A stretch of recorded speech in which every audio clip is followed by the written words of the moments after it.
Hey guys, imagine this. It's 2:13 a.m. You're 18.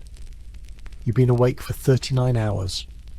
You've got jungle rot between your toes, blood in your socks, and leeches in places you don't want to think about. You haven't eaten a warm meal in 4 days. You haven't been dry in 6. And somewhere out there beyond the vines, the rain, the mud, someone's watching you. Waiting. You don't know where they are. You don't know when they'll move. You just know it won't be loud.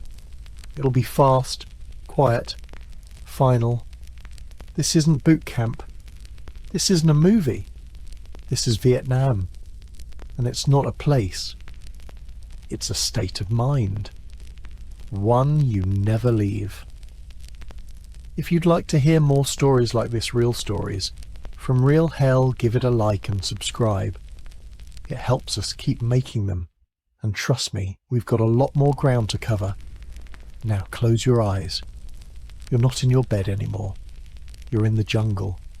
And it just started raining. Chapter 1. Welcome to the jungle. You don't hear the jungle at first. You feel it. Heat mostly. Not the kind of heat that makes you sweat. The kind that makes you feel like you're suffocating through a wet towel. Heavy. Wet. Alive. You're 20 minutes into your first patrol and your uniform is already soaked, not with rain, but with your own sweat. The air smells like damp leaves and something dead. You tell yourself it's a monkey. It's not. The jungle isn't green. Not really. It's brown, black, mouldy, faded. Like every colour here has been rotting since before you were born. You're walking single file, quiet. 5 meters between each man, because bunched up bodies make good targets. You've been trained to stay alert, stay low, stay quiet. You're doing 1 out of 3. Your boots squish with every step. You're not on a trail, you're in the brush. Chest-high elephant grass, roots like tripwires, ants that bite. You step over a vine and your foot sinks ankle-deep into muck that smells like it remembers the war better than you do. You don't look down. There are things in the mud. They move. Your M16 is in your hands. Safety on. But your finger hovers close. Too close. The sergeant says don't white-knuckle your trigger. But he's not the one who just heard something in the trees. You glance left, then right. Nothing but green shadows and buzzing flies. The jungle doesn't want to be seen. It wants to see you.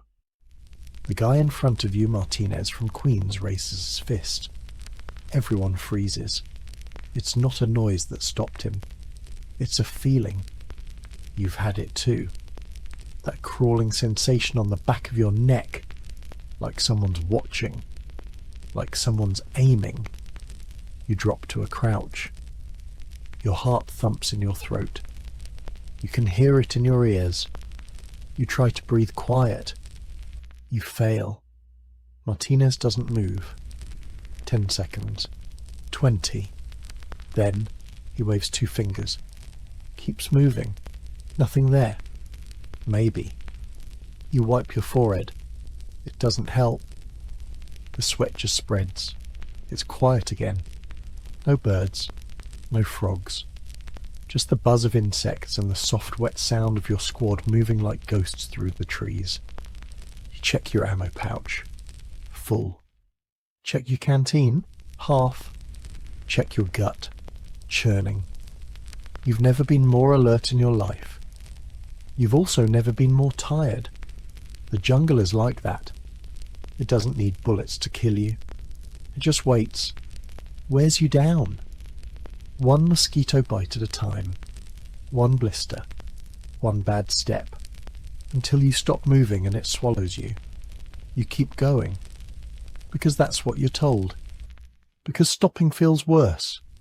Like giving up. Like giving in. Like giving the jungle permission. You swat at something near your ear. It bites you anyway. You don't even bother to curse.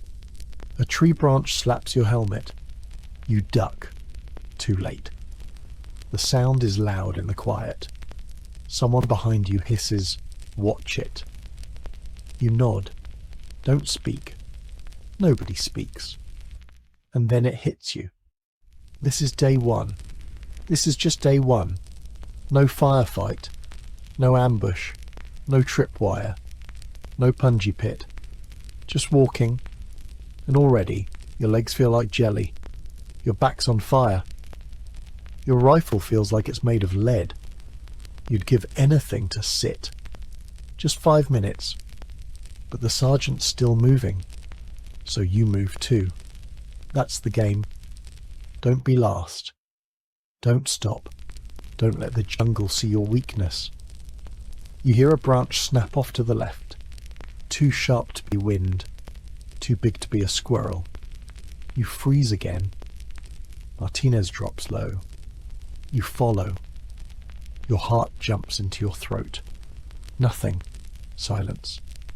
Then, a wild pig bursts through the undergrowth like a drunk missile. You almost fire. Your finger twitches.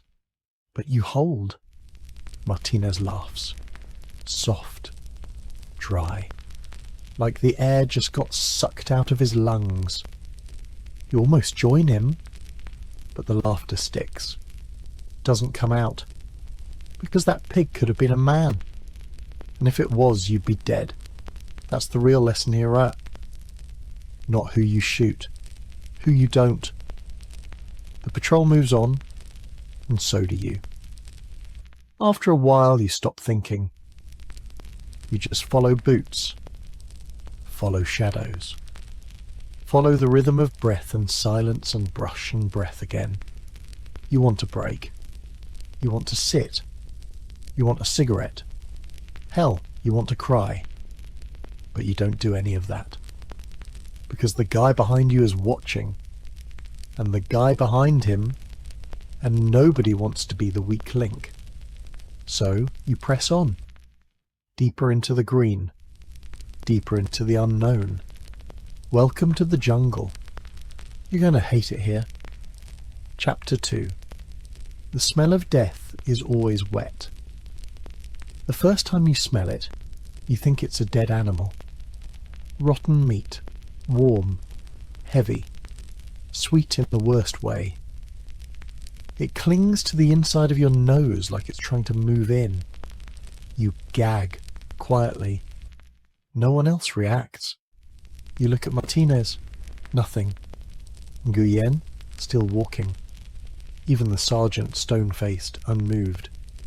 That's when you realise they've smelled it before. The jungle hides a lot. Bodies mostly. Not all of them are buried. Not all of them are complete. Not all of them are American.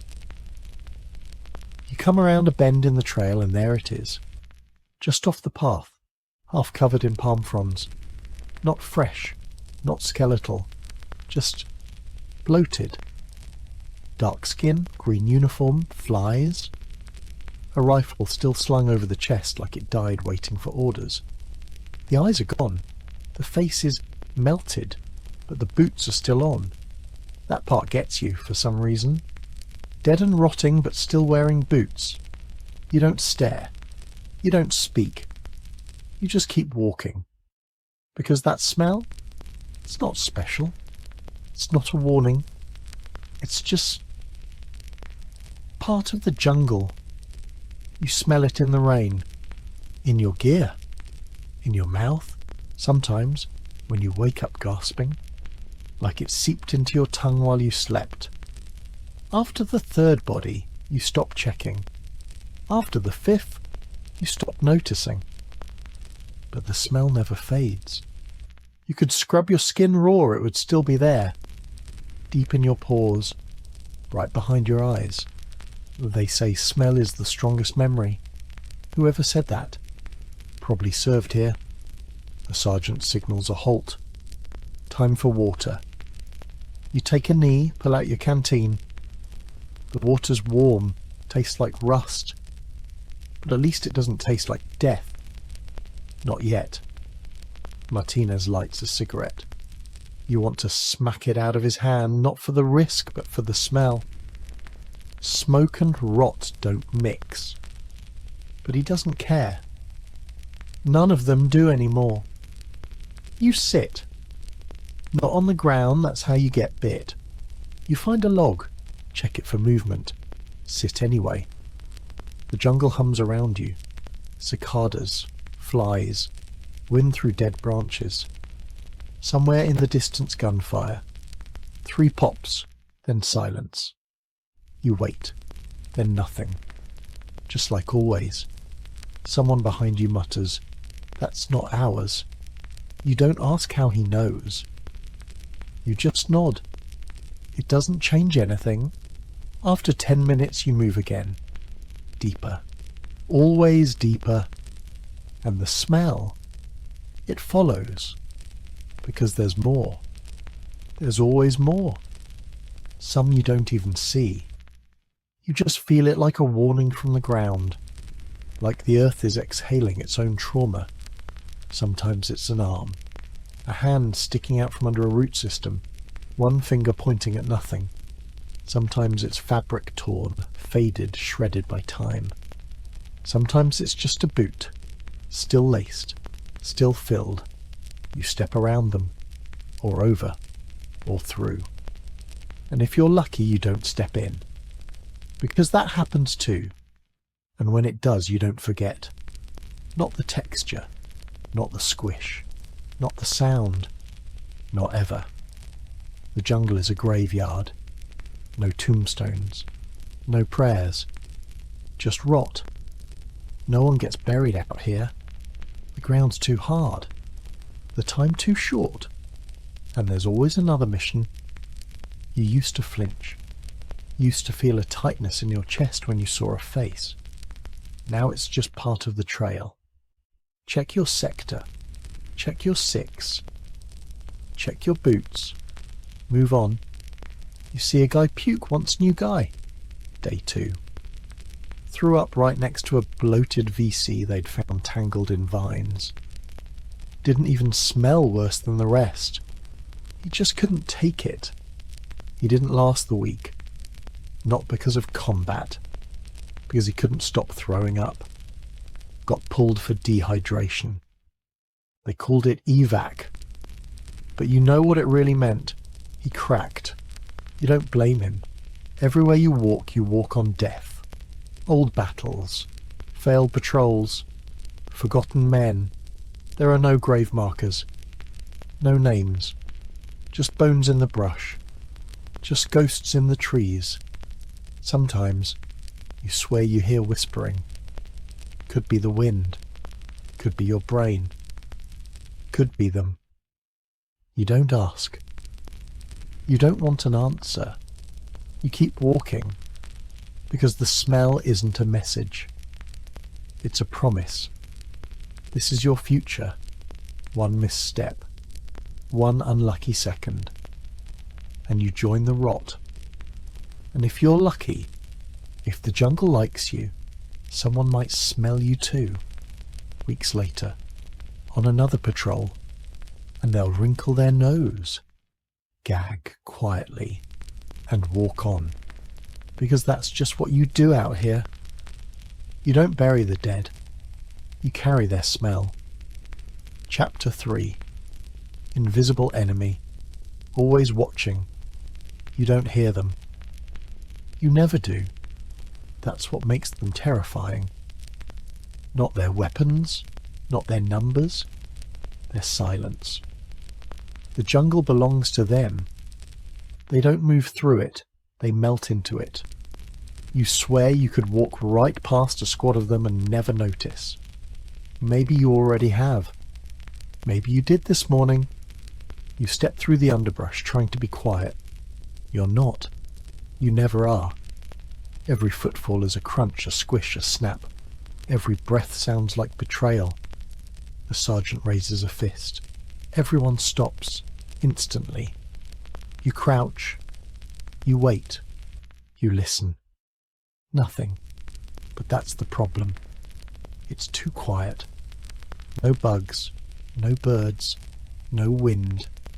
Something's wrong. You feel it deep in your spine like a premonition wrapped in sweat.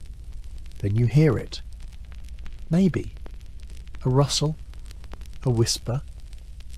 Or was that just your heartbeat trying to escape your throat? The guy next to you walters, his eyes go wide. He's staring into the trees, not blinking. You follow his gaze. Nothing. But that doesn't mean there's no one there. It just means you're already behind. The enemy could be 10 feet away, could be watching you, could be deciding whether to let you pass or open fire. And you'd never know. You scan the tree line. Look for anything that doesn't fit. A shadow, a flash of metal, a shape that's too straight. You find nothing. Of course you do. You move again. Slow, careful. Every sense straining, stretching. Trying to make up for what you can't see. It doesn't help. It never does. The Viet Cong aren't ghosts. They're worse. Ghosts don't leave traps. Ghosts don't shoot you from trees, then vanish without a sound. You reach a clearing. Open ground. Everyone hates open ground. Because it means two things. You're exposed. Someone's probably watching. You check the perimeter. Nothing. Still. The sergeant waves Martinez forward, point man. He steps out first. 1 foot, then another. You hold your breath. 10 steps. 15. Then a pop. Not loud, not a gunshot. Worse. Tripwire. There's a click. Then a snap. Then Martinez disappears in a cloud of dirt, smoke and pieces. You hit the ground, face in the mud, rifle ready, heart screaming. The jungle explodes with gunfire. Sharp, close, echoing off trees. You fire back. At what? You don't know. Shapes, movement, shadows. The trees seem to come alive. Bullets shred leaves above your head. Someone screams.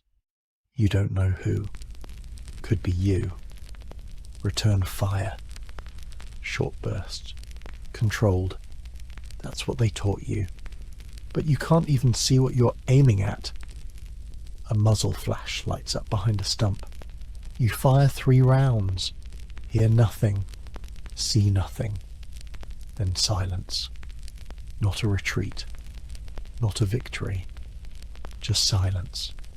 The kind that says, "We're still here," and you believe it. Because that's how they fight. Hit and vanish. Strike and sink back into the earth. You crawl to where Martinez was. What's left of him is spread across a 10-foot circle. His helmet landed in a tree. His rifle's gone. So is most of him. You throw up, quietly. Then wipe your mouth and move on. No time to mourn. No time to grieve. Not here. The squad regroups. Smaller now. No one speaks. No one needs to. The lesson is clear. They knew you were coming. They watched. They waited. And they chose that moment. Which means they'll do it again.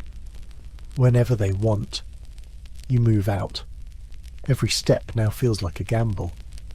Is that bush just a bush? Is that tree hollow? Is that path safe? You don't know. You never know. You hear a cough ahead, then 3 shots, then nothing. When you catch up, Parker is on the ground. 2 in the chest, 1 in the neck. The shooter? Gone. Just like that. Your squad fires into the trees out of rage, fear, frustration. No return fire. No answer. Just jungle. Still. Smug. It watched you lose another man and didn't even blink. You look up. Branches sway. Leaves shimmer. But you don't see a thing. You never will. Because in Vietnam the enemy doesn't show himself. He doesn't charge. He doesn't pose. He waits. And when he moves, you're already too late. You keep walking. 1 foot, then the other. Eyes forward. Rifle raised. Neck tingling. Because out here, you're not hunting. You're the one being hunted. Chapter 4. You're not sleeping tonight. They told you sleep would come in shifts. 2 hours on, 2 off. Like clockwork. What they didn't tell you. There's no clock in the jungle. Just darkness. And things that move in it. You're dug into a shallow fighting position, a hole, really. Maybe a foot deep. You'd call it a foxhole, but foxes wouldn't live here. Even the animals are smarter than you. You're supposed to be resting. But your eyes won't close. They just won't. You lie back. Helmet tilted. Rifle across your chest. Every sound feels like a threat. Every creak in the branches, every shifting leaf, it all feels loaded. And then you realise something worse. There is no silence in the jungle. Not ever. There's always something buzzing, chirping, crawling. It's never quiet. It's just layered. Mosquitoes whine near your ears. Frogs croak like broken engines. Somewhere off in the dark something screams. A bird? A monkey? A man? You don't ask. You don't want to know. Your eyes adjust, but it doesn't help. The jungle doesn't light up at night. It gets thicker. Like the shadows grow roots. The stars are gone. The moon's gone. The sky's just a ceiling of leaves that hold in the heat like a coffin lid. And you're sweating. Still. Always. Your uniform sticks to you. Your socks are wet. You haven't been dry in days. You shift slightly. Something crunches beneath you. Leaves. Bones. Who knows? You hold your breath. Listen. Nothing. Except that buzzing. That low, constant, body-humming buzz that lives inside your skull now. You could mistake it for tinnitus if you didn't know better. If you didn't know it's the jungle breathing through your ears. You blink. Try again. Close your eyes for just a second. Bad idea. Because your brain doesn't shut off. It starts replaying things. Voices. Explosions. That time you stepped on a root and thought it was a tripwire. That time you saw half of Martinez hit the trees. You open your eyes again. Stare straight up. Watch the leaves move like they're whispering above you. You hear something. Left side. Slow, wet. Footsteps. Your hand finds your rifle. Finger brushes the trigger. You freeze. More sound. Closer. You whisper. Password. Nothing. You try again, louder this time. Password. Still nothing. Then, thunder. Soft. Close. Tired. You answer automatically. Flash. It's Wilson. Probably. Could be someone else. Doesn't matter. He sinks down beside you in the hole. Doesn't speak. Doesn't need to. He's not sleeping either. You both sit there in silence. Back to back. Eyes open. Breathing slow. And just for a moment, that's the only proof you exist. Your breath, his breath. And the jungle watching both. You check your watch. 2:42 a.m. You swear it was 2:41 20 minutes ago. Time slows out here. Every second stretches. Every hour folds in on itself. You blink again. Start to drift. Then snap awake. Was that a branch? Was that a voice? You grip your rifle tighter. The trigger feels warm. Why is it warm? Oh, right. You've been holding it since dusk. No one told your hands. A mosquito lands on your cheek. You swat it, feel it burst. Warm blood runs down your face. You don't know if it's yours. Wilson starts whispering something. A song? A prayer? A name? He stops. Then, you think they'll come tonight? You don't answer. Because the truth is, they could be here already. They could have been watching since sunset. They might not even wait for dawn. You lie back again. Try not to move. Try not to breathe too loud. Try not to feel the pressure behind your eyes. You want to sleep. God, you want to sleep. But the jungle doesn't care. The bugs don't care. The VC don't care. And your nerves? They left hours ago. Your body twitches every time you blink too long. You keep thinking that every closed eyelid is your last. Because maybe it is. Maybe when they come, it'll be quiet. Maybe they'll slit your throat before you even dream. Maybe they'll watch first just to see what fear looks like in moonlight. You close your eyes, then open them. Fast. You're not sleeping tonight. You never were. You're just surviving with your eyes shut. Chapter 5. The trees don't like you. You've been in the jungle long enough to realize something. The trees aren't neutral. They're not shelter. They're not cover. They're watching. You don't know when it started, this feeling. But it's there now. Persistent. Heavy. Like a hand on your neck that never lets go. These aren't friendly trees. They don't sway in the breeze like they're part of a postcard. They creak. They lean. They block the sky. And they close in. Every time you move forward, they seem to shift. Just slightly. Just enough to feel it.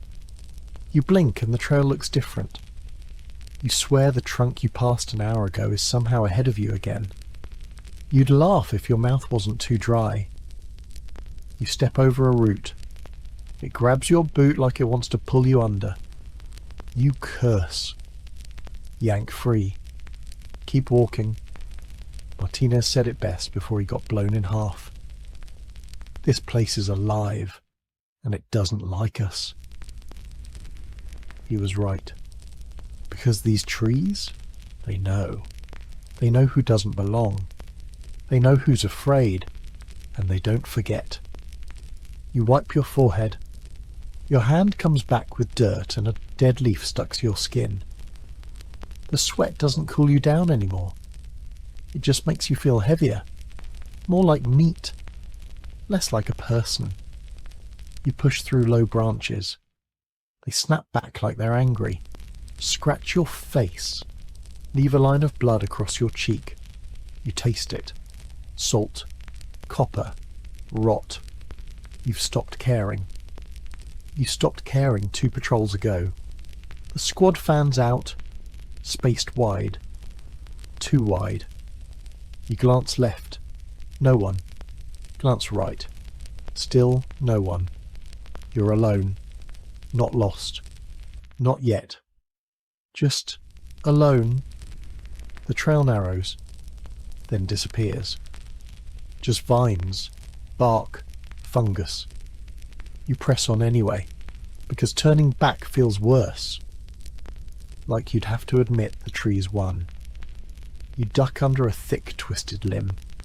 It smells like mildew and death. Moss drips from it like it's sweating. Everything here sweats. You see movement. Ahead. Something shifts behind a tree. You freeze. Your breath catches. You raise your rifle. Slow. Silent. Aim at the base of the trunk. Nothing. Just bark. Just wind. You lower your rifle. Step forward. Another rustle. You snap back into cover. Aim again. Still nothing. You whisper to yourself, calm down. But you don't believe it, because this is how it happens. Not loud, not dramatic, Just gone. One step off trail, one noise in the brush, and no one sees you again. The sergeant once told you, you don't win in the jungle. You don't even fight it, you survive it, if it lets you. Right now it doesn't feel like it's going to let you. You hear buzzing, not mosquitoes this time.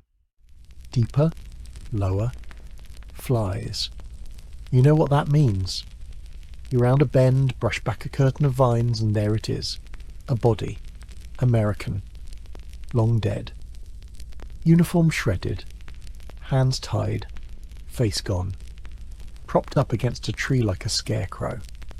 You swallow hard. It sticks in your throat. This wasn't a firefight. This was a message. You back away. Careful. Quiet.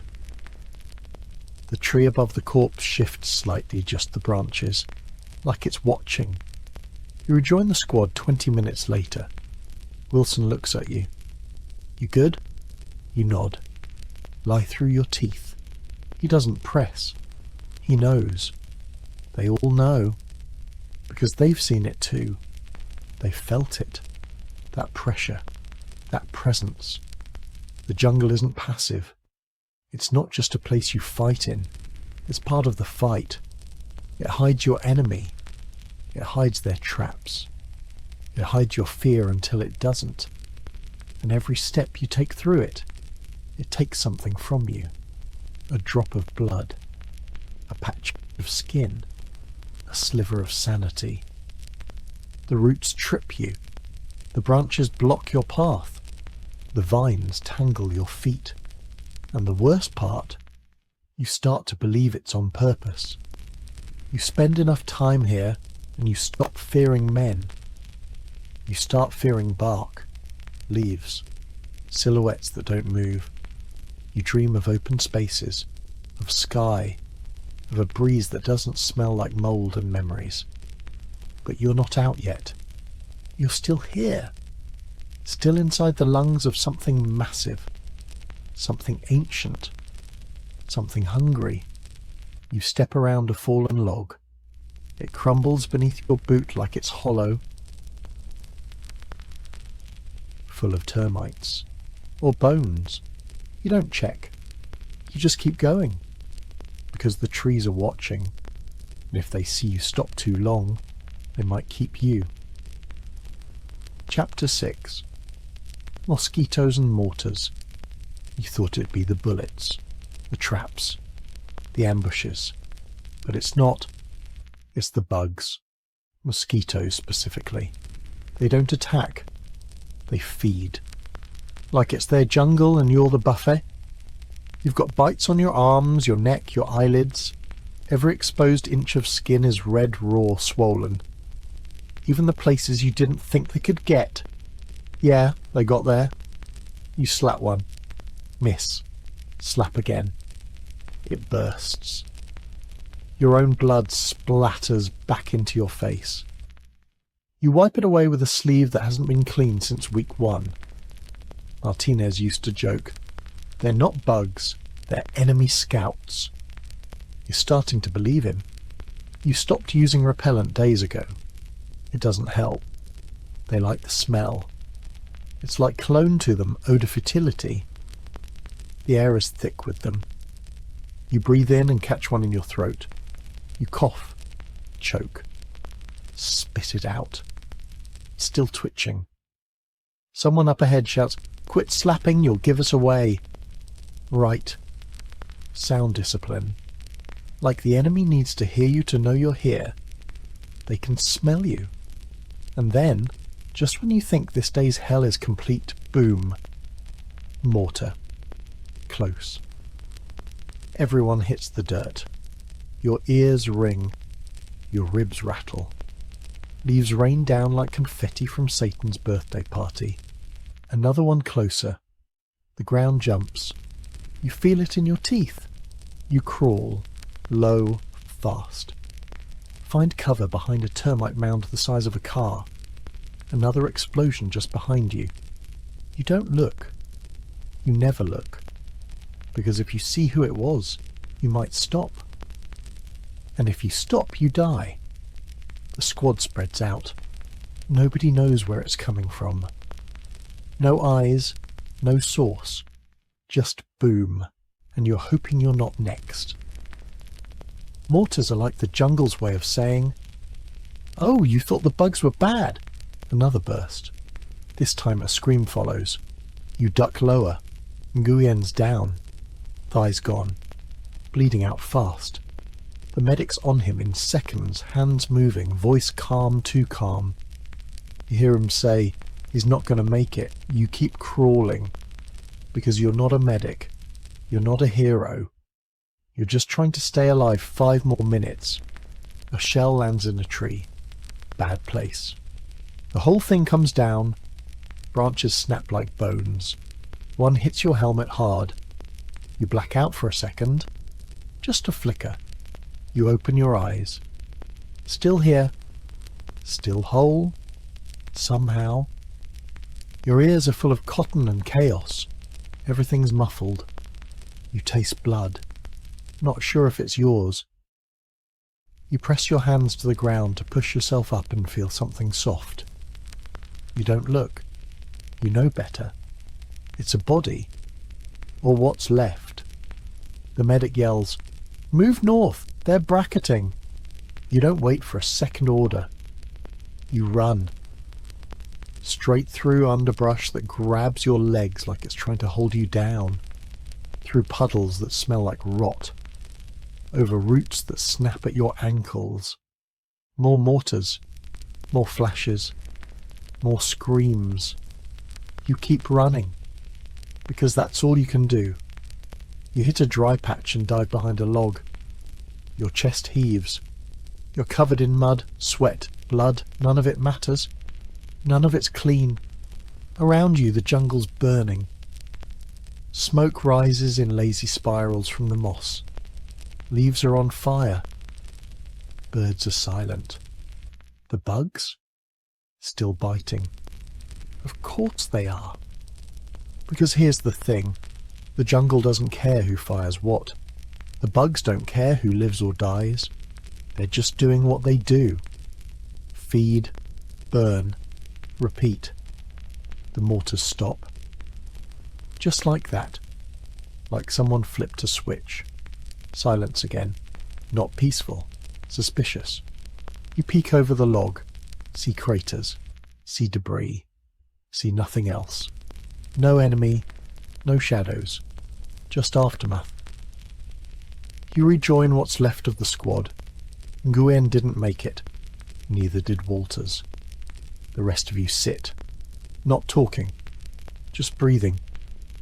Wilson pulls a mosquito off his neck. "I hate this place," he says. You nod. "Yeah." Then you scratch your arm. Another bite. It's already swelling. You lie back against the mud. Look up at the canopy. The smoke is fading. The bugs are louder again. Because the jungle doesn't pause for grief. It doesn't wait for you to collect yourself. It just keeps going. Biting. Burning. Killing. Chapter 7. Step quiet or die loud. There's a rule out here. Simple. Deadly. Step quiet or die loud. You don't march in Vietnam. You creep. You slide. You shuffle your way through a world that punishes confidence with shrapnel. You're on patrol again. 3rd one this week. Or maybe it's the 4th. You stopped counting after the last ambush. You're second in line now. Not because you volunteered. Because the guy who was second took a round to the throat 2 days ago. The jungle is thick this morning. Fog curls through the trees like it's hiding something. You already know it is. You can't see more than 6 feet in any direction. Not without moving something in movement. That's noise. So you move slow. 1 step. Pause. Shift your weight. Next step. Every time your boot lands, it feels like a gamble. Will it hit a root, a tripwire, a punji pit, or worse, a tin can with a string attached? Because yeah, the VC use those. Crude alarms. But they don't need high tech to kill you. Just patience.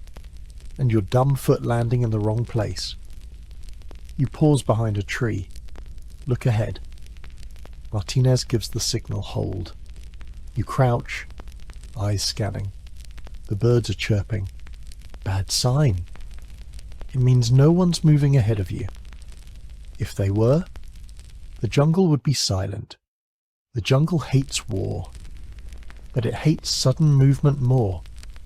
Martinez steps forward again. He's good at it. Feet barely make a sound. You try to mimic him. You fail. A twig snaps under your boot. Snap. It's small, soft, but you might as well have fired a flare. Martinez freezes. You freeze. Everyone does. You wait.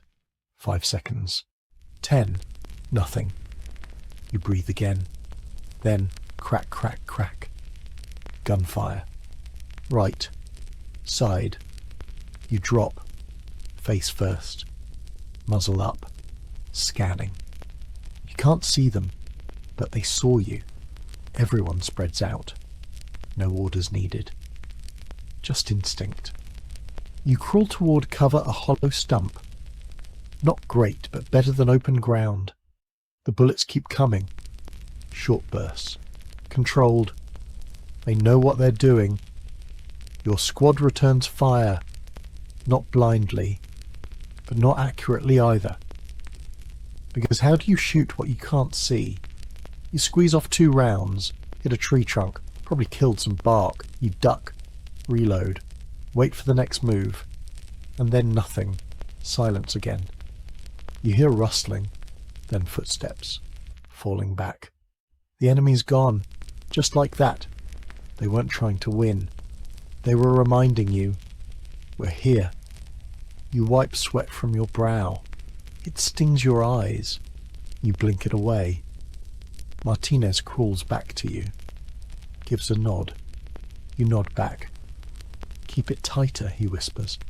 He means your footwork. You know he's right. Because if that twig had been 1 foot to the right, it would have pulled a wire. Triggered a grenade. Lit up the whole trail. You stand, slowly, legs shaking, back in formation. 5 meters apart. Weapons up. Eyes ahead. You don't speak. You don't cough. You don't breathe too loud. Every sound now feels like a death sentence. Your foot lands in mud. Soft. Quiet. You're grateful. Next step leaves. Dry. Dangerous. You step wide. The guy behind you isn't so lucky. Crunch. Martinez shoots him a look. He raises both hands. Shrugs. Even good men make noise. And noise is blood. You keep going. Eventually you reach a river. Narrow. Brown. Moving slow. Martinez halts. Holds up a hand. Signals trap. You see it. Thin fishing wire. Strung low. Almost invisible. Follow it to the left. Grenade in a can. Classic. You feel sick. Because you almost missed it. Because he almost missed it. Because that could have been a body bag with your name on it. Martinez cuts the wire. Careful. Slow. You watch the jungle like it's about to pounce. It doesn't. Not yet. You cross the river. Chest deep. Rifle held overhead. Water's warm. Smells like rot. You come out soaked. Heavy. Dripping. You shake off what you can. Not much. Your boots squish with every step now. Another sound to worry about. You tell yourself to walk softer, but your legs are lead. Your back's killing you. Your gear's pulling you down, and that's when it hits you. This isn't a patrol. It's a test. Not of strength, not of aim, but of silence. How quiet can you be when the jungle is screaming at you? How careful can you move when your bones are shaking? How still can you stay when the only way to survive is to disappear? You take one more step. Quiet. Clean. No snap. No wire. No death. You did it. But the jungle's not done with you. It never is. Because out here, noise is fatal. And silence is the only armour you have left. Chapter 8, Booby Traps and Bad Luck. There are no warning signs, no blinking lights, no beeping countdowns, just dirt, just leaves, just one wrong step. That's all it takes. You're walking a narrow path through bamboo-thick stalks sharp as spears. Your boots brush dead foliage. It looks harmless. Everything out here looks harmless until it explodes. The guy in front of you, Mason, raises a hand. You freeze. He kneels. Brushes some leaves aside with the barrel of his M16. Underneath, wire. Taut, thin, almost invisible. You follow the wire with your eyes, upward, over a branch, down to a frag grenade tied to a tree with fishing line and a prayer. You don't breathe. Mason backs off. No one talks. No one moves. The sergeant steps up. Careful, calm. Like he's done this 100 times because he has. He pulls out his knife. Leans in. Hand steady. Snip. The wire goes limp. The jungle holds its breath. The grenade doesn't go off. Relief is instant. And temporary. Because that's one. One trap. And if there's one, there's 5 more. Booby traps don't hunt you. They wait for you. They don't need to aim. They just need your mistake. Tripwires. Punji pits. Bamboo stakes soaked in feces. Shotgun shells rigged to branches. Nails under leaves. Grenades inside canteens. Death out here isn't loud. It's clever. You take a step, then stop. You notice a patch of dirt that looks disturbed, not fresh. Just wrong. You kneel. Use your knife to poke around. Click. You launch yourself backward. Not fast enough. Boom.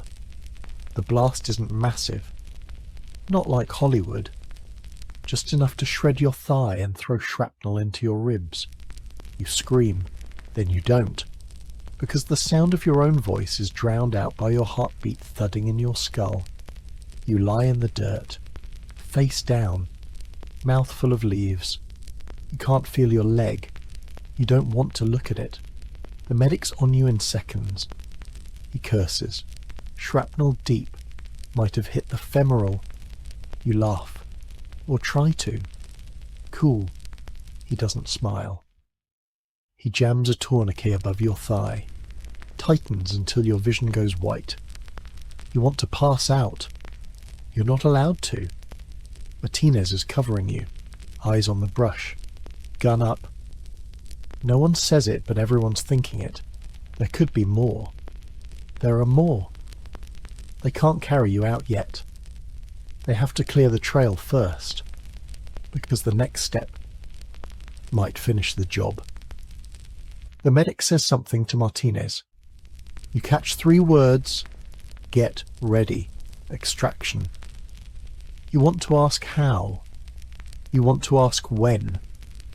But all that comes out is a groan. The sky spins. The trees close in. Everything smells like wet copper. You hear footsteps. They're not yours. Martinez lifts his rifle, but it's friendly. A second squad. Reinforcements. They help lift you onto a poncho. Makeshift stretcher. Every bump is agony. You grab someone's arm. Trap? He nods. Pressure plate. Clever. You already knew that. You lie back. Try to stay conscious. Someone steps wrong. Another wire. Boom. You flinch. It wasn't close. but it was enough. A guy named Reed gone. Just gone. You don't know him well. You won't know him better. They double-check every inch now. Too late. But still. One man sweeps. The rest crawl. It takes them 3 hours to move you 200 meters. 3 hours of praying they don't find another surprise. The jungle is full of them. Every branch could be a trigger. Every shadow could be rigged. Even the path you cleared yesterday, different today. You pass by a tree. There's a hole in it. Just big enough for a hand. Just deep enough for a mine. You make a mental note. Never trust trees again. The chopper comes low. Hot LZ. Blades chopping air like they're mad at it. The squad drags you through the grass. The wind from the rotors smells like freedom. You're loaded in. Strapped down. Mask over your face. Morphine hits your veins like ice. You look down. The jungle's already swallowed the trail. It's like you were never there. The traps? Still waiting. Still buried. Still patient. And you weren't careless. You weren't stupid. You were just unlucky. And out here, that's all it takes. Chapter 9. The rain doesn't wash anything away. It starts soft. Always does. A light patter on the leaves above your head. Gentle. Almost peaceful. Then it builds. Faster. Harder. Louder. Until it's not just rain anymore. It's a wall of sound. Like the jungle is trying to drown itself. You're knee-deep in the bush. Boots sinking in a trail that used to be mud and is now just soup. Your poncho does nothing. Your pack soaks through in minutes. And your socks, they've been wet for a week. Now they're just part of your skin. You thought rain would be a relief. Cool you down. Wash off the sweat. Maybe the blood. But rain out here isn't mercy. It's punishment. It turns everything into a trap. Your rifle jams more. Your boots slide. The ground shifts. Yesterday's trail? Gone. It's just water now. You can't tell what's solid and what's going to suck you down to your knees. You move anyway. One slow, careful step at a time. You thought rain would wash away the stink. It doesn't. The jungle still smells like rot. Still smells like death. If anything, the rain activates it. Soaks the ground. Stirs the old blood and bones. Pushes it all back up into your nostrils. You breathe through your mouth now. Doesn't help. You wipe your face. Pointless. More rain comes.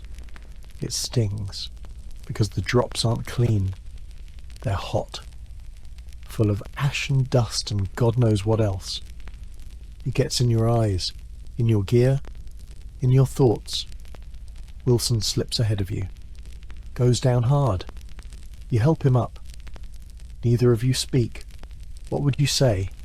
Careful. He knows. You all know. It just doesn't matter. Rain makes everything harder. Heavier. Meaner. You stop under a tree. Try to get your bearings. The map is soaked. It tears when the sergeant opens it. He curses, balls it up and throws it. Doesn't matter anymore. You're following instincts now. And those? They're tired. Martinez lights a cigarette under his helmet. Cups the flame with shaking hands. It takes 3 tries. Why are you doing that in the rain, you ask? He exhales. Because I want to feel something dry. Fair enough. You sit. Mud to your shins. Poncho plastered to your back. Everything's soaked. You wonder if you'll ever feel dry again. If your skin will ever stop smelling like mildew. If your rifle will ever work on the first trigger pull. You wonder what day it is. You wonder if it matters. Someone coughs. Deep, wet, bad. Jungle rot, probably. Or pneumonia. Or just Vietnam being Vietnam. You check your canteen. Empty. You open your mouth. Let the rain hit your tongue. Tastes like leaves and rust and guilt. You swallow anyway. Later the sergeant says to move. You don't want to. Your legs are heavy. Your shoulders are numb. Your soul feels like it's waterlogged. But you move. Because there's no other option. The rain follows. It always does. You trudge forward. Through puddles that might be 2 inches deep. Or 6 feet. You pass a body. Face down. Partially buried. You can't tell if it's American. Or enemy. Or just old. The rain's been working on it for a while. You don't stop. You don't look. You just keep going. Because rain doesn't erase anything. It just softens it. Blurs the edges. But the truth is still there. Underneath the mud. Underneath the skin. You slip. Your hands hit wet roots. You try to stand. Your knee protests. You curse. Not at the jungle. At yourself. For thinking the rain would be kind. Up ahead someone shouts. Another trap. Another wound. Another day. The rain doesn't pause. Doesn't care. It keeps falling. It keeps soaking. It keeps reminding you. Nothing gets cleaned out here. Not the dirt. Not the blood. Not you. You reach a ridge. Look down. The jungle stretches out like a drowned world. You breathe in, choke on the humidity, and you understand finally, the rain isn't here to cleanse, it's here to bury. Chapter 10. Tunnel. Rats and lost souls. You think the jungle is bad? Try going under it. Welcome to the tunnels. No sunlight, no air. No room to stand, barely room to breathe. You volunteered, or maybe you were selected. Small frame, steady hands. No fear of the dark, at least not yet. They hand you a .45 pistol, a flashlight, a knife. That's it. No armour, no backup. No idea what's down there. You kneel at the tunnel entrance. Just a hole in the ground, half covered in bamboo and leaves. You push them aside. Stare into blackness that looks back at you. The opening is barely wider than your shoulders. The guy behind you says, "Take your time." You nod, then drop in. The temperature changes immediately. The air goes still, heavy. It smells like sweat, piss, gunpowder, and death old and fresh, layered like sediment. You slide on your belly, elbows out, knees bent. The walls are damp clay, soft in some places, crumbly in others. You don't know how deep you are. 10 feet? 20? It doesn't matter. You're in their world now. The flashlight beam cuts through the dark, barely. It flickers. You tap it. It steadies. For now, you move slow. No room for fast. The tunnel forks. Left or right. You go left. Your pistol shakes in your hand. Your finger rests just off the trigger. Exactly where it should be. Exactly where it might not matter. Every breath sounds too loud. You try to breathe through your nose. That makes it worse. The smell. You crawl forward. 1 meter. Another. You see movement. You stop. Rats. 3 of them. Fat. Hairless. They stare. Don't move. You do. Slow. Deliberate. You pass them. They vanish behind you. You find a chamber slightly wider, just enough to turn your head. There's a cot. A radio. Empty bowls. Footprints. fresh. You raise your pistol, hold your breath. Nothing. You check behind a pile of sandbags. Clear. You exhale, but you don't relax, because you haven't seen the worst yet. You keep going. The tunnel gets narrower. You lie flat. Inch forward, one elbow at a time. You feel your heartbeat in your throat. Your flashlight flickers again. You slap it. It dies. Dark, pure, total. You freeze. Afraid to move. Afraid to breathe. You hear something. Scraping. To your left. Or is it behind? You raise your pistol. You can't see. But you aim anyway. A breath. Not yours. You fire. Boom. Muzzle flash lights up the tunnel for half a second. There's no one there. Just dirt. An echo. You stay still. You wait. The darkness presses in. You reload. By feel. Slow. The flashlight comes back. Dim. But it works. You crawl on. The tunnel opens again. Another room. You step in. There's a body. Young. Maybe 16. Female. AK next to her. Still clutching a grenade. You back away. Careful. Don't touch anything. You've seen this trick before. You move past her. There are marks on the wall. Tallies.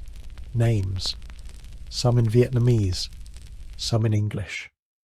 Tunnel rats who never made it out. Somebody remembered them. You keep crawling. Another fork. You go right. The tunnel starts sloping down. Bad sign. You follow it anyway. The air grows hotter, wetter. You hear dripping. From where? Doesn't matter. Then a wire. Low. Thin. Across the ceiling. You stop just in time. You trace it. Leads to a grenade stuck into the wall. Booby trap. You cut it. Careful. Precise. It doesn't blow. You move past it. Then you hear breathing again. Closer this time. You freeze. You aim your flashlight. There's nothing. Then a flash of movement. To your right. A shadow. Gone. You open fire. Boom, boom, boom. The noise is deafening in the narrow clay walls. Dust rains down. You cough. You crawl. You get out. You don't check to see if you hit anything. You just want daylight. You move fast. Too fast. The tunnel scratches your arms, your face, your sanity. Then a glow. The exit. You push forward. Claw your way up. Break the surface. You're out. You gasp. Collapse in the mud. The sergeant grabs you. Clear. You nod. Then throw up. Not from nerves. Not from fear. From everything. From being in a place where light doesn't exist. Where noise means death. Where every second is a question. Am I still alive? You sit, soaked, shaking, but breathing. You look at the hole behind you. Still, dark, waiting. Someone else will go in tomorrow, and maybe they'll come back. But part of you left it down there, in the dirt, with the lost souls, with the whispers, with the names scratched into the walls. Chapter 11. The sound of the Hueys. You hear them before you see them? Always. That chop. That whop whop whop that cuts through jungle and sky like a blade through meat. It's deep. Rumbling. Somewhere between thunder and salvation. Hueys. The sound of angels. If angels were made of aluminum and .50 cals. The first time you heard it, you thought it was rain. You were wrong. It was louder. It meant more. Now, it's the only sound in Vietnam that makes you feel anything close to hope. You're lying in tall grass, facing the mud, wounds still fresh. 2 guys down, one screaming, the other 2 quiet. The call went out minutes ago. Dust off inbound, medvac, Huey on the way. Every second waiting feels like a year. You hear the blades first, distant, then closer, then close enough to hurt. The air changes. Pressure shifts. The trees start to bend. Leaves whip into your face. Your helmet rattles. The Huey drops low, side door open. Gunman crouched. Helmet, visor, calm like a statue. He sees you. You see him. That's enough. The bird hovers. No wheels down. Just dust kicked up and the side door yawning open like a mouth ready to swallow you to safety. You grab your wounded. Drag them. The mud holds onto their boots like it doesn't want to let go. You scream. They groan. The rotors scream louder. You reach the bird. Hands pull them up. You help. Blood smears across metal. You climb in last. The medic checks the wounds. He doesn't ask questions. He knows time is life. The Huey lifts. And just like that, you leave the ground. Leave the jungle. Leave the noise behind. But not all of it. Inside the chopper, it's loud. Too loud to talk. So no one does. You sit. Covered in mud and blood.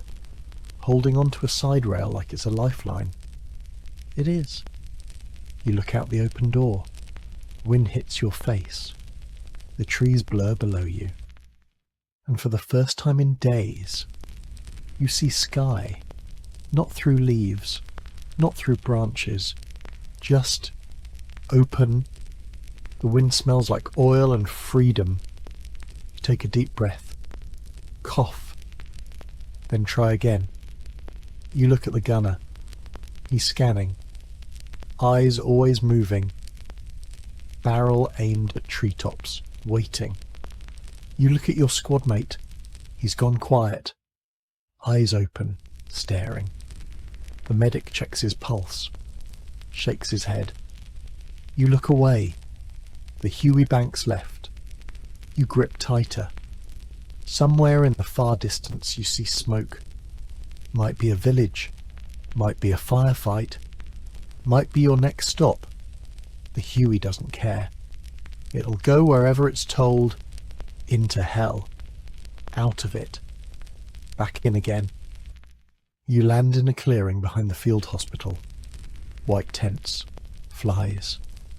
Moans. Medics waiting with stretchers.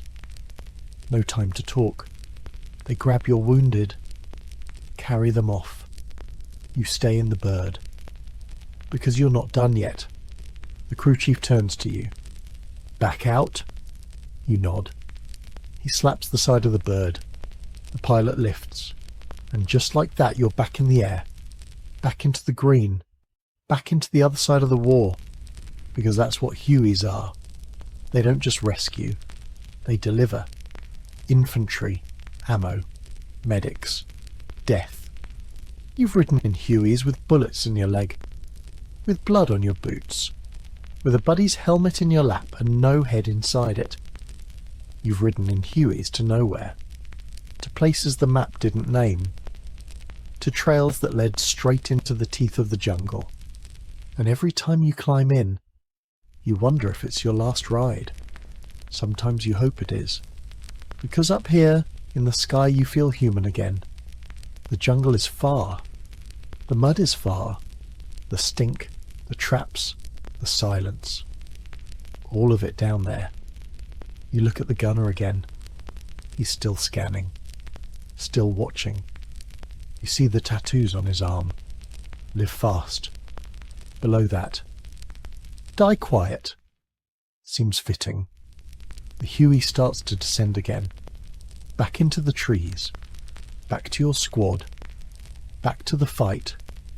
The sky disappears. The wind dies. The wop-wop slows. And as you step out onto the landing zone, the jungle welcomes you home. You take one last look at the Huey. It lifts, turns, vanishes behind the canopy, and the silence returns. But you know the sound now. You wait for it. Because out here, that chop chop chop isn't just a helicopter. It's life. It's death. It's everything in between. Chapter 12. Heat stroke and hallucinations. It's not just hot. It's punishment. The kind of heat that presses down on you like the jungle's trying to shove you into the ground. The kind that makes you question whether you are actually alive or just slowly boiling from the inside out. You don't sweat anymore. You leaked everything out 2 days ago. Now you're just damp. Constantly. Your skin sticks to your uniform. Your uniform sticks to your gear. Your gear sticks to you. It's like wearing another person, one that hates you. Your helmet feels like it's gaining weight by the hour. Your boots feel like buckets full of mud and regret. And every breath tastes like warm soup thick with humidity, mould and dust. Wilson mutters behind you. You ever think this place ain't real? You don't answer. You're too tired. But you get it. The heat makes things feel surreal. Like none of this can possibly be happening in the same world you grew up in. The sun isn't just hot, it's aggressive. You feel it clawing down your neck, dragging its nails along your back. Your arms burn inside your sleeves. Your hands shake on your rifle grip. You reach for your canteen. It's empty. Of course it is. You suck on the cap anyway, just for the feeling. Your mouth is dry, tongue swollen, like you've been chewing paper for hours. You start walking slower, but you don't notice. Until the world tilts slightly. Your boots drag, your vision tunnels, edges go soft.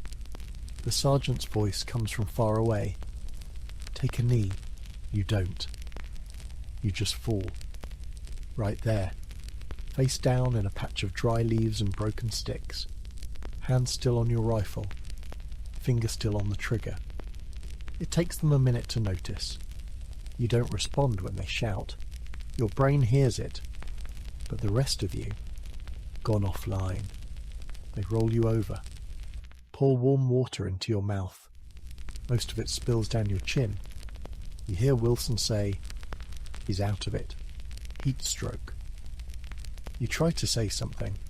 What comes out is a groan and the word baseball. They laugh, nervously.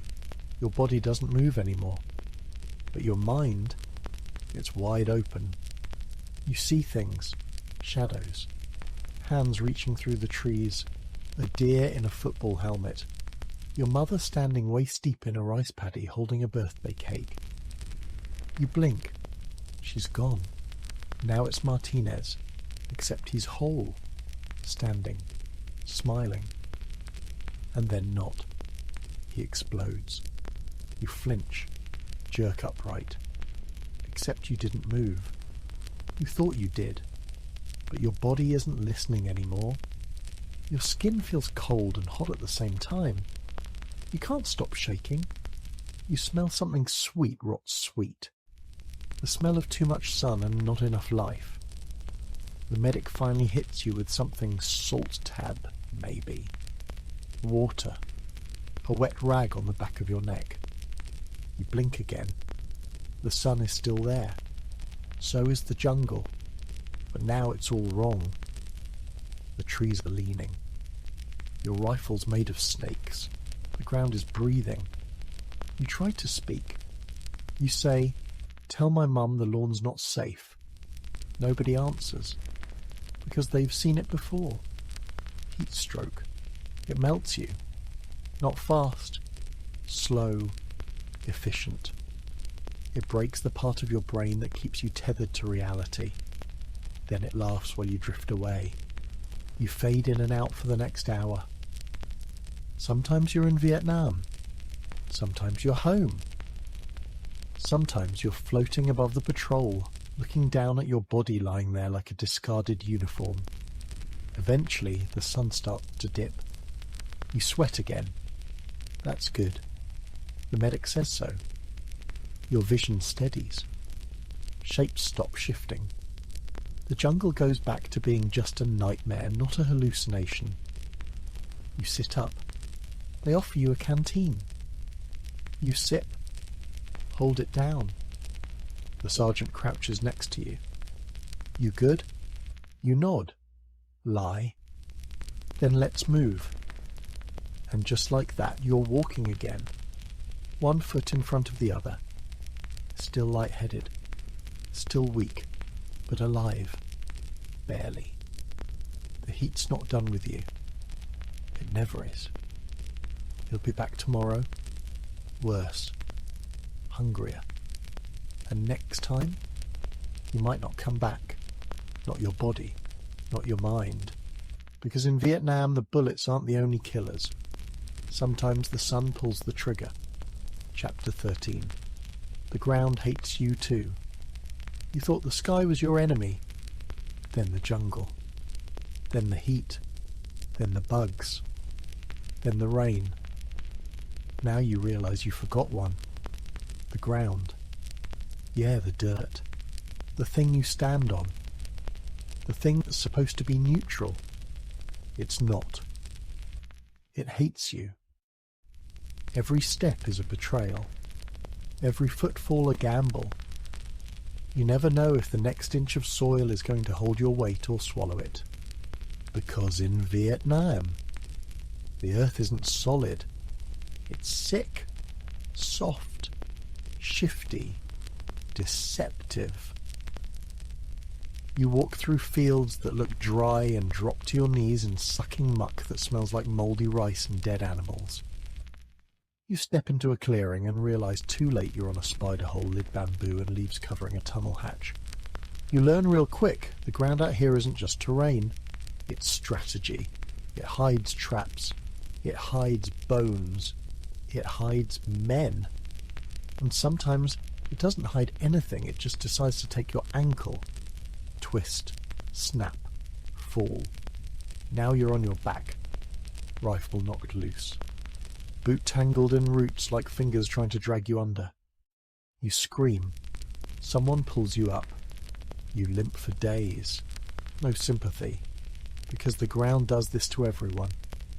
Wilson's been limping for weeks. Martinez's left boot is duct taped together. Even the sergeant walks like the mud's holding onto his soul. You kneel to check your laces, and your knee sinks 4 inches into something warm. You pull it out, covered in black sludge. It smells worse than blood. Worse than the rotting fish markets back home. You don't ask what it is. You don't want to know. Later you dig in for the night. Supposed to be a simple foxhole. You get halfway through and your shovel hits something. Not rock. Something soft. You freeze. Dig slower. Clear the dirt. Fabric. Then a face. Half a face, actually. Eyes missing. Mouth open. Teeth like broken glass. You step back. Trip. Fall. The body's old. Maybe French. Maybe American. Maybe no one. Doesn't matter. The jungle didn't bury him. The ground just absorbed him. You cover him back up. Fast. Say nothing. You move 50 feet and dig somewhere else. That hole fills with water in 20 minutes. You sleep sitting up. If you sleep at all. The ground won't hold you. It shifts. It rolls. It drinks your body heat like it needs it more than you do. You wake up with leeches on your legs. 4, maybe 5. You rip them off. The blood keeps coming. You don't scream. You just stare at the dirt and whisper, "I hate you." It doesn't care. It never does. You start to notice things. Your gear gets heavier after every mile. Not because you're tired, but because the ground wants it that way. You swear your boots get sucked a little deeper every hour. You step into what looks like a puddle and go waist deep. Suck mud. You panic. Flail. Martinez yells, "Don't move!" You stop. He throws you a branch. Pulls you out. Your rifle's gone. You find it buried in sludge, barrel full of filth. You'll clean it later. Or maybe not. Maybe it'll jam. Maybe you'll die. Because you trusted the ground. And that was your mistake. You start walking differently after that. Not just careful. Suspicious. You prod with your boot. You watch the terrain like it owes you an apology. But it never gives one. It just takes. One day you find a ridge. You think you're lucky. High ground. Solid. You set up camp. Halfway through the night, it caves. Sinkhole. The ridge was hollow. A collapsed tunnel underneath. You lose a guy. He was on watch. Just gone. You never find him. The jungle doesn't even burp. You check your boots the next morning. They're still soaked. Still heavy. Your toes are white. Soft. Flesh peeling off like boiled chicken. Your squad says nothing. Everyone's feet look the same. One more week and you won't feel them anymore. But for now, you keep walking. Careful. Cautious. Like the earth is watching. Because it is. And it's not done yet. Chapter 14. Dead Friends and Dark Thoughts. You don't remember the first body. Not really. You remember the sound, the way the gunfire cracked the air, the way everything paused right after like the jungle was holding its breath. Then someone screamed his name. You think it was you. You try not to think about it, but it never works. There's no silence in the jungle. Just quiet places where the dead catch up to you. You've buried too many men, some in body bags, some in ponchos, some just left behind. Martinez, Nguyen, Reed, Thompson. The list keeps growing, and not all of them died screaming. Some just blinked and were gone. Some were standing next to you one second and vapor the next. You stopped learning their birthdays, stopped asking where they were from. You don't want to know their favourite songs, or if they had a dog, because every new friend is a future ghost. You sit in a clearing, dawn breaking, sunlight hitting the dew like shattered glass. It's almost beautiful. Then you remember. They're not here to see it. You pull Martinez's lighter from your pocket. Still works. He gave it to you the night before he bled out. Just in case I don't get to use it again, he said, grinning like a bastard. Like he already knew. You flick it. Small flame. Big memory. You click it shut. Put it back. Try not to think. But the thoughts come anyway. Why him, not me? Was it my fault? Could I have pulled him faster? The jungle doesn't answer. It never does. Sometimes, in the middle of the night, you hear voices. Not the enemy, not the squad, the other ones. Familiar ones. Whispers from the men who didn't make it. Not loud, not scary, just present. You blink and for a moment you see Martinez sitting by the fire. Not bleeding. Not gone. Just there. You speak. He doesn't. You close your eyes. Open them. He's gone. Wilson tells you it's the heat. Or the trauma. Or the meds they gave you after the last firefight. But deep down you know what it is. It's memory. And guilt. and grief wearing camouflage. You think about home sometimes, but not in the way people expect.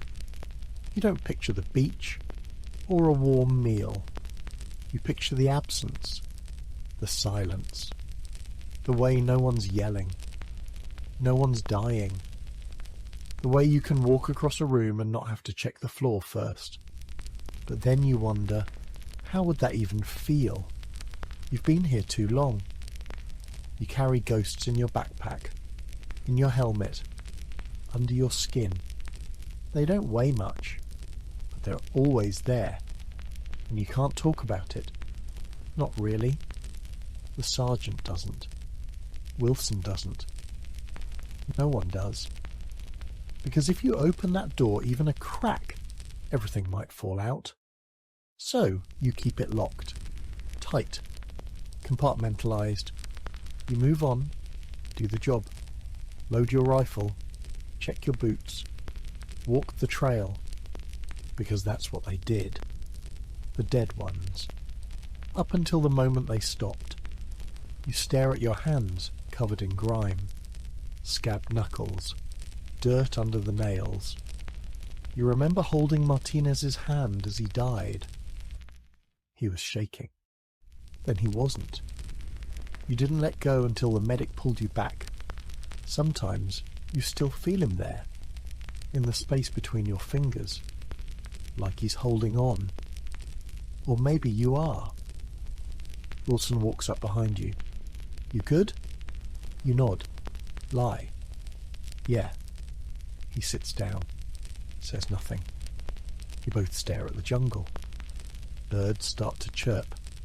Leaves shift. You both hear it. Both waiting. Wilson takes a long breath. They never really leave, do they? You don't answer. You don't need to. Because you know. He knows. The jungle doesn't bury memories. It preserves them. In dirt. In bark. In blood that doesn't wash out no matter how hard the rain falls. You stand. Shoulder your rifle. Start walking. One foot. Then the other. The ghosts follow. Quiet. Close. Familiar? Chapter 15. The ambush. It happens fast. It always does. No build-up. No dramatic music. No warning. Just 1 second of normal. Then hell. Your walking point maroon mark. Led man. Eyes forward. Rifle up. It's quiet, too quiet, yeah? But that cliché? It's real. The birds stopped. The breeze died. Even the bugs went silent. You should have known. You did know. But knowing doesn't save you. You step past a narrow bend in the trail. That's when it starts. Pop, pop, pop, pop. Automatic fire. Close. Too close. The leaves explode around you. Dirt kicks into your face. Something hot slices your cheek. You don't think. You hit the deck. Hard. The squad fans out training, not instinct. Instinct tells you to run. Training keeps you alive. Contact right, someone yells. Then it's chaos. Return fire. Flashes. Screams. You can't see the enemy. That's the point. They're ghosts. Dug into the brush. In trees. Behind termite mounds. You fire back short bursts. Controlled. Wasting ammo gets you dead. The guy next to you, Jones, pops up to shoot. A second later he's down. Neck open. Arterial spray across your boots. You don't stop. You can't stop. You low crawl through the underbrush. Rifle tight to your chest. Sweat pouring into your eyes. Blood mixing with mud. You see one just a glimpse. Black pyjamas. AK in hand. Eyes calm. You fire. Miss. He's gone. Wilson throws a frag. Boom. Dirt and leaves shower down. You don't cheer. You don't celebrate. You just move. You find cover behind a fallen log. Flick off the safety. Line up your sights. Still no targets. They're pulling back. Or circling. You don't know which is worse. The sergeant yells, "Hold your fire, let 'em move." You obey. But your trigger finger twitches. Your breathing is shallow.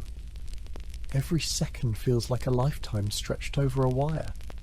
Then silence. Not peace. Silence. You wait.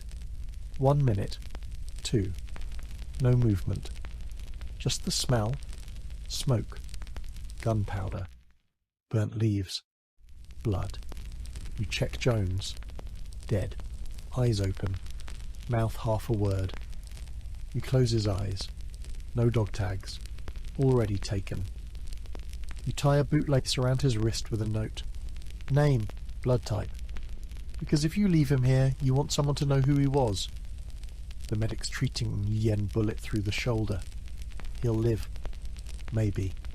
Wilson's reloading. Shaking. Not fear adrenaline. Same as you. You sit. Back against the log. Helmet tilted forward. You stare at the jungle. Still. Green. Innocent looking. You hate it. You hate how quiet it is after it tries to kill you. Because that's the thing about ambushes. They don't just come from the enemy. They come from the place. The jungle is the weapon. It hides them. Shields them. Swallows their muzzle flashes like they were never there. You think about the guy you shot. Did you hit him? Did you miss? You'll never know. Maybe he's lying somewhere bleeding. Maybe he's watching you right now from the trees. You reload. Safety on. The sergeant gives the signal, move out. And just like that, you're walking again. Back on the trail. Back into the green. Boots wet. Hands trembling. Jones is behind you. But not really. Someone else's walking point now. You wonder if they'll make it past the next bend. You don't say anything. You don't have to. Because everyone here knows what you just learned again. In Vietnam, death doesn't knock. It waits. It watches.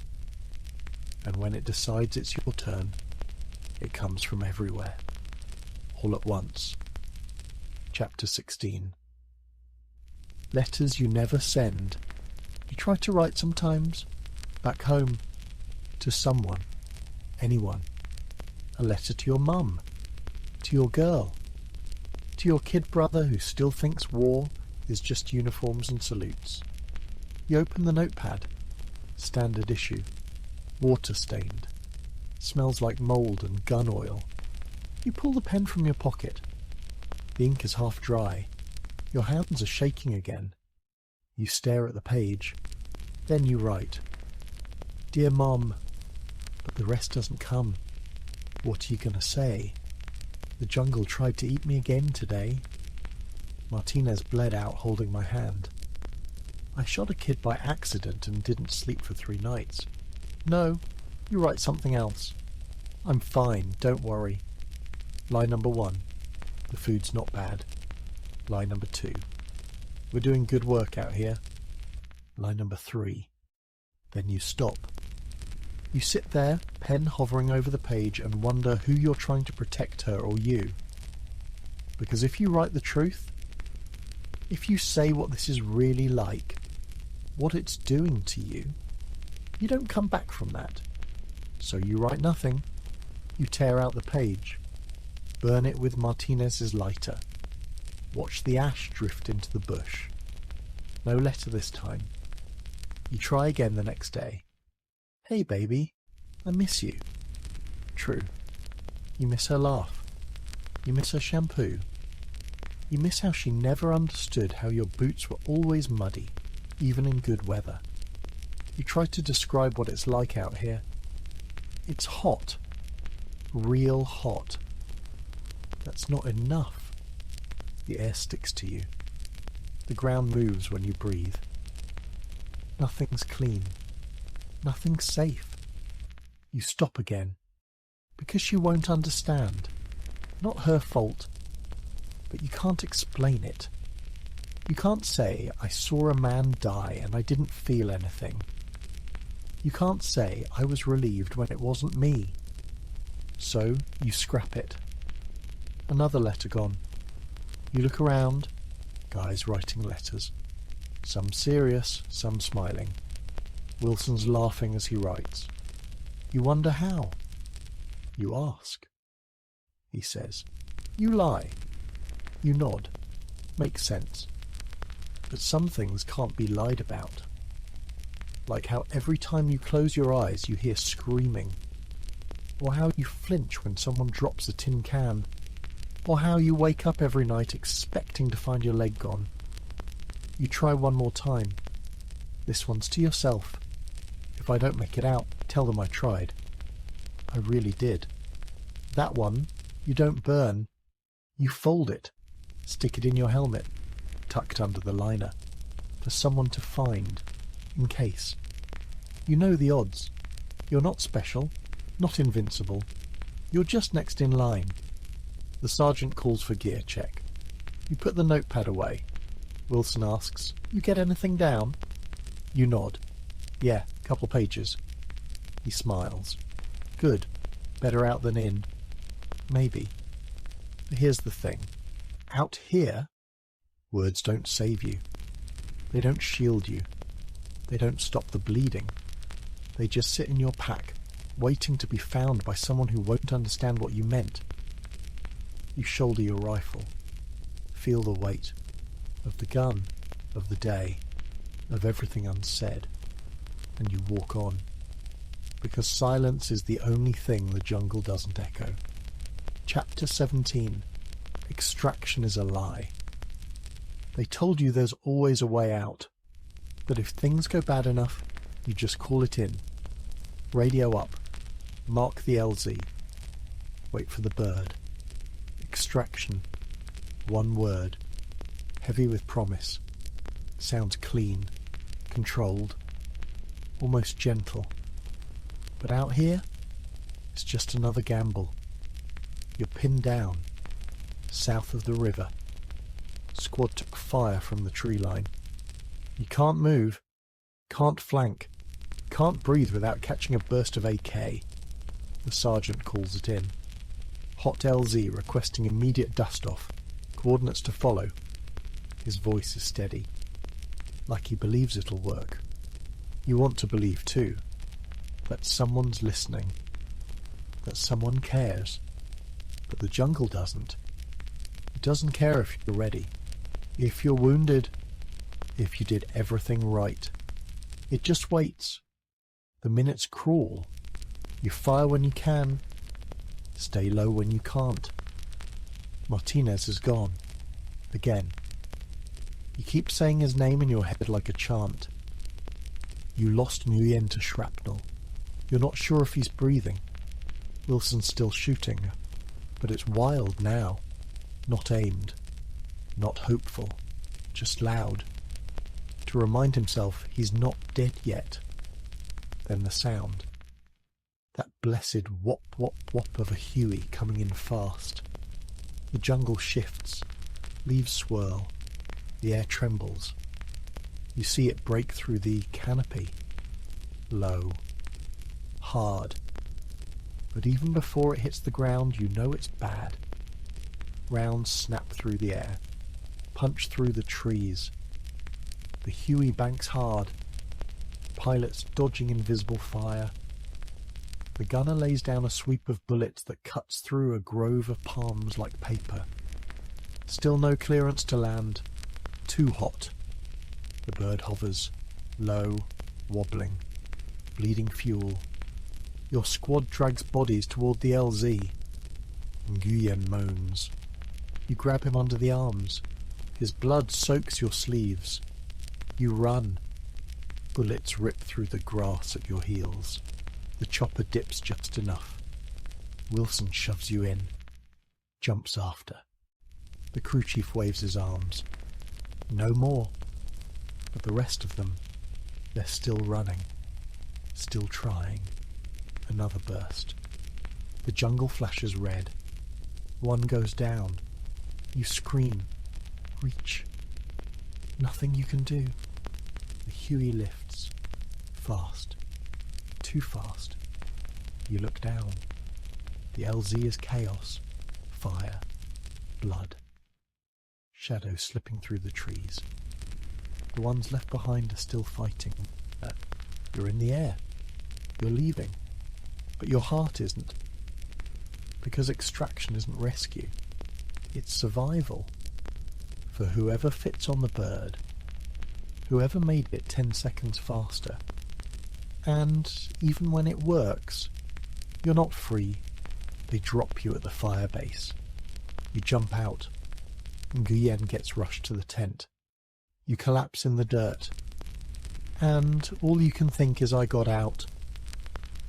But then you realise you didn't. You left pieces behind. A boot. A friend. You're calm.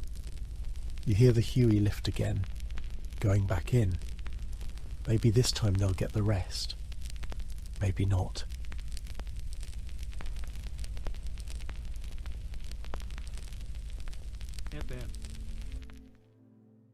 You don't know. You're not there anymore. But they are. And part of you is too. Later you write in your notepad. Extraction is a lie. You never really leave.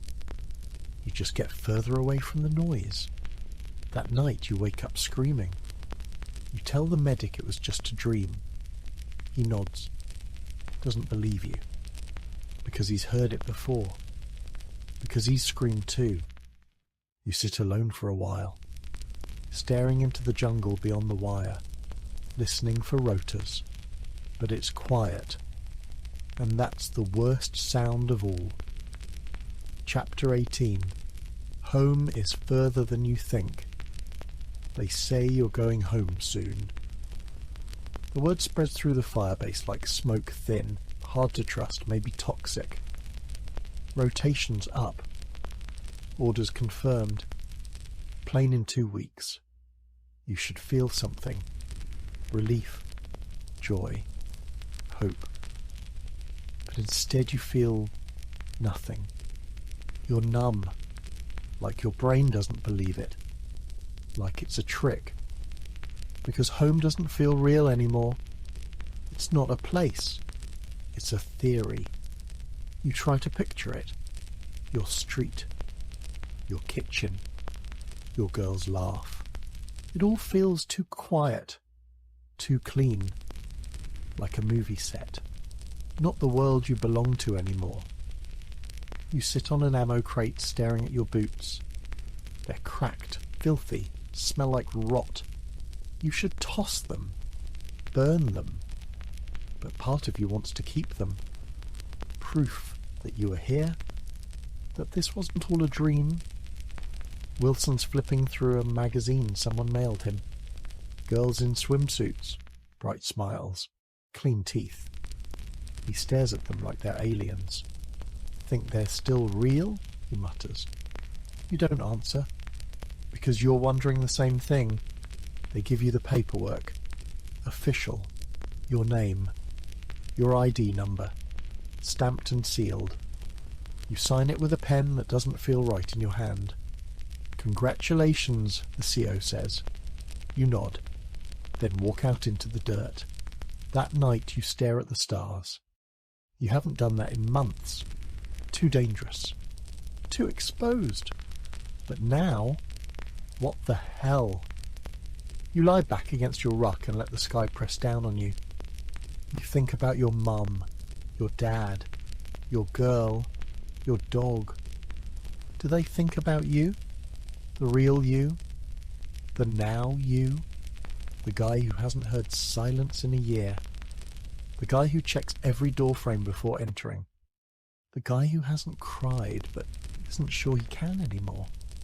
They think you're coming home. But you know better. You left parts of yourself behind. In the bush. In the tunnels. In the eyes of the dead men you couldn't carry out. You remember Martinez's laugh. Nguyen's quiet hum when he cleaned his rifle. Jones's last breath, too shallow to matter. They're staying. You're not. And that feels wrong. The chopper takes you to Da Nang. The plane waits, humming on the tarmac like a patient beast. You board. Air conditioning, cold soda, pillow in plastic.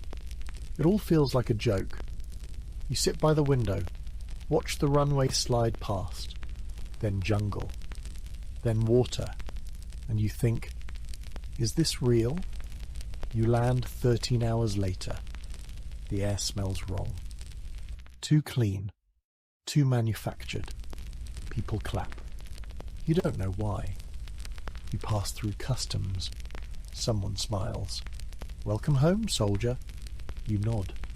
But inside, you know the truth. Home isn't here. Home isn't Vietnam. Home is gone. It's somewhere in between. Floating in the space between your old self and the version that came back. You walk through the airport like a ghost. Too quiet. Too watchful. You flinch when someone drops a suitcase. Your eyes scan for exits. You count heads, check for weapons, even though no one's armed. Your girl is waiting with a sign. She runs to you, hugs you. You hug back. But your arms feel foreign, like they belong to someone else. She cries. You smile, or try to. Later that night, in your old bed, you stare at the ceiling fan. It spins. You hear the Huey again. Whop, whop, whop. You blink. It's gone. You get up. Walk to the kitchen. The tiles are cold. Too smooth. You miss dirt. Miss weight. Miss the jungle in a sick, shameful way. Because at least there, you understood the rules. You sit at the table. Stare at your hands. Same hands. Different man. You don't write anymore. Because what would you say? You're not home. You're just somewhere else. Floating. Listening for a chopper that's never coming back. Chapter 19. Why you wouldn't last a day. Let's be real. You wouldn't make it. Not a day. Not an hour. Not 5 minutes. Not here. Not in the heat. Not in the mud. Not in this war. You can run 5 miles? Cool. You play Call of Duty on Veteran? Awesome. You read a book once about jungle warfare? Great. But none of that matters here. Because this isn't about strength. It's not about skill. It's about endurance. The kind that wears down your soul like sandpaper. Slow. Constant. Unforgiving. You wake up soaked. Not from rain. From sweat. From fear. From your own blood. You check your boots for leeches. You check your rifle for rust. You check your mind for cracks.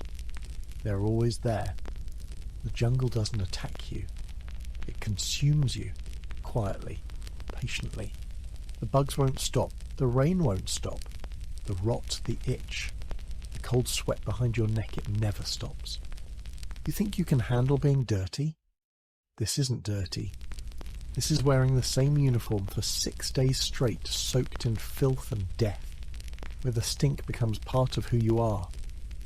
You think you can deal with the dark? Try crawling into a tunnel not wide enough to turn around in, not knowing if there's a tripwire, a snake, or a man with a knife waiting at the next bend. You think you're ready for the fight? You don't even see the enemy. He sees you. He waits. He plans. Then you die. No warning. No gunfight. Just a noise. Then silence. You wouldn't eat. Not the rations. Not the rice balls soaked in sweat. Not the half-warm can of beans you split with 3 guys. You wouldn't sleep. Not after your first night. Not after hearing the screams. Not after watching someone go home in pieces, zipped up in a bag that used to have a name. You'd break. And it wouldn't be dramatic. Wouldn't be cinematic. You just stop talking, start shaking, sit too long, forget what your name feels like. The guy next to you? He broke 3 days ago. He's still walking, still shooting, but he's not here anymore. That's what this place does. It doesn't just kill your body, it disassembles you, one piece at a time. And when there's nothing left, it gives you one more day. You wouldn't last out here, not because you're weak, not because you're soft, but because you're human. And Vietnam doesn't care about that. It doesn't want your strength. It wants your time, your blood, your memory. And when it's done, you don't go home, not really. You go back, with a heartbeat, sure, with limbs maybe, but not whole, never whole. Chapter 20. The jungle never sleeps. You thought daylight was hell? Wait until the sun disappears. Out here, the dark doesn't bring silence. It brings something else. Something old. Something alive. Something that watches. The jungle doesn't sleep. It shifts. You sit in a shallow foxhole, poncho draped over your shoulders like a second skin. It's damp. Everything's damp. Your rifle rests across your knees, loaded, safety off. You haven't slept in 36 hours. Not really. Not the kind of sleep that heals anything, because sleep is weakness. And out here, weakness gets buried. The jungle makes sounds, endless sounds. Birds that don't fly. Insects that scream. Branches cracking under something that never shows itself. You learned quick. If it sounds big, it's small. If it sounds small, it's probably trying to kill you. Wilson whispers, "You hear that?" You nod. You both pretend not to care, but your fingers curl tighter around your weapon. There's movement in the brush. Again. Always. Maybe it's nothing. Maybe it's them. The NVA move like ghosts at night. No lights, no talking, no warning. 1 minute you're alone. The next, you're a statistic. The radio crackles. One word. Contact. Not your squad. But nearby. You tense. Eyes scanning the black for muzzle flashes. Nothing. That's what makes night worse. You don't see the enemy. You see shapes, shadows, threats that might be real or just your brain breaking a little more. You try to stay alert, but your eyelids betray you. They droop. Heavy. Lead. You catch yourself nodding off and jerk upright. Your heart races. You check your watch. 3 minutes. You almost died in 3 minutes. The sergeant makes his rounds. He doesn't say anything to Zurarome, just passes each foxhole like a ghost in boots. You whisper, "Still with us?" He grunts. That's enough. He moves on. Somewhere, someone coughs. Too loud. Everyone freezes. Nothing follows. This time. You stare at the tree line. The moon breaks through the clouds barely, lights up a twisted nightmare of branches and vines.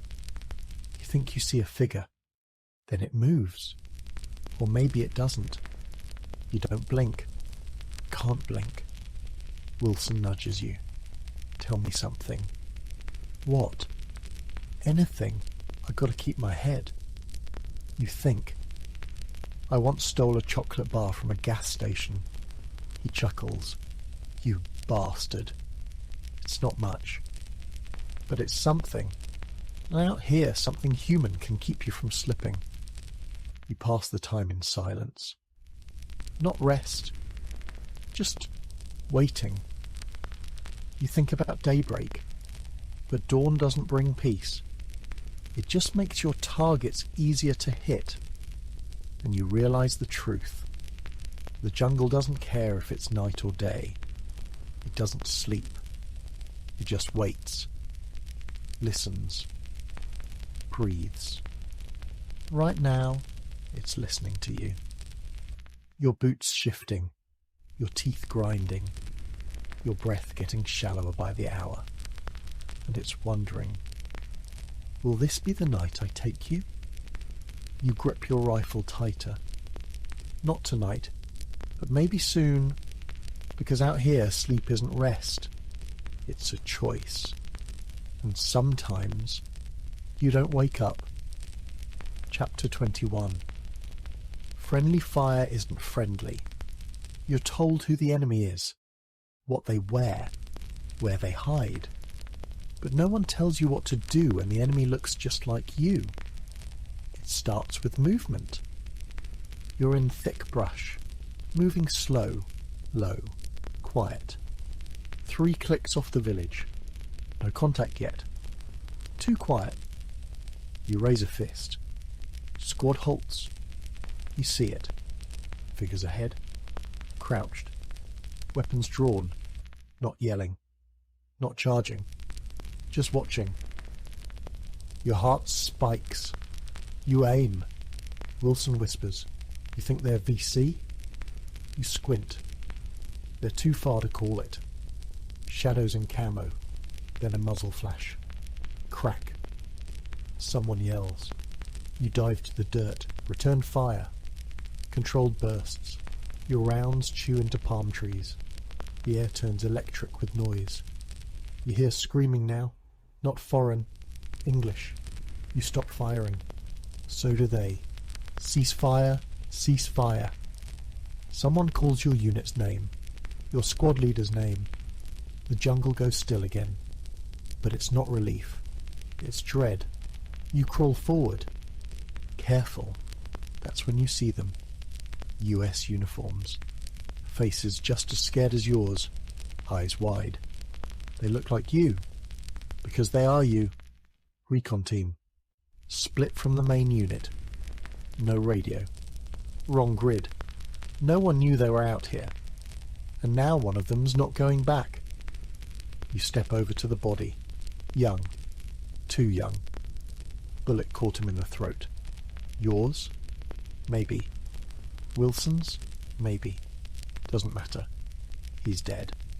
On American soil in American boots, killed by someone who saluted the same flag. You kneel. Check his tags. His name doesn't feel real. Too clean. You hand them to his buddy. The guy won't look at you. No one says much. No one needs to. The sergeant says, it was dark. The medic says, they didn't call it in. You'll say, it's war. But deep down, you know what it was. It was panic. It was fog. It was pulling the trigger on a shape you couldn't name fast enough. And now that shape has a name. A family. A future that just got erased by your good intentions. Later, back at base, they file a report. No charges, no inquiries. Tragic miscommunication. Just words, typed and stamped. But they don't erase the sound. That first shot. That scream. The sound of a life ending because you did what you were trained to do, shoot first, question never. Wilson can't sleep that night. Neither can you. You stare at your rifle like it betrayed you. But it didn't. You pulled the trigger. You remind yourself. It could have been you. Wrong place. Wrong camo. Wrong second.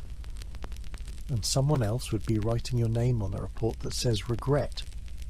Out here, the bullets don't care who you are. And sometimes, neither does the guy pulling the trigger. Chapter 22, Booby Traps and Bad Luck. You step wrong once, that's all it takes. Not twice, not 3 times, once. And it's over. You don't even have to be careless. Just unlucky. That's the real killer in Vietnam bad luck. Your walking point again. Eyes scanning.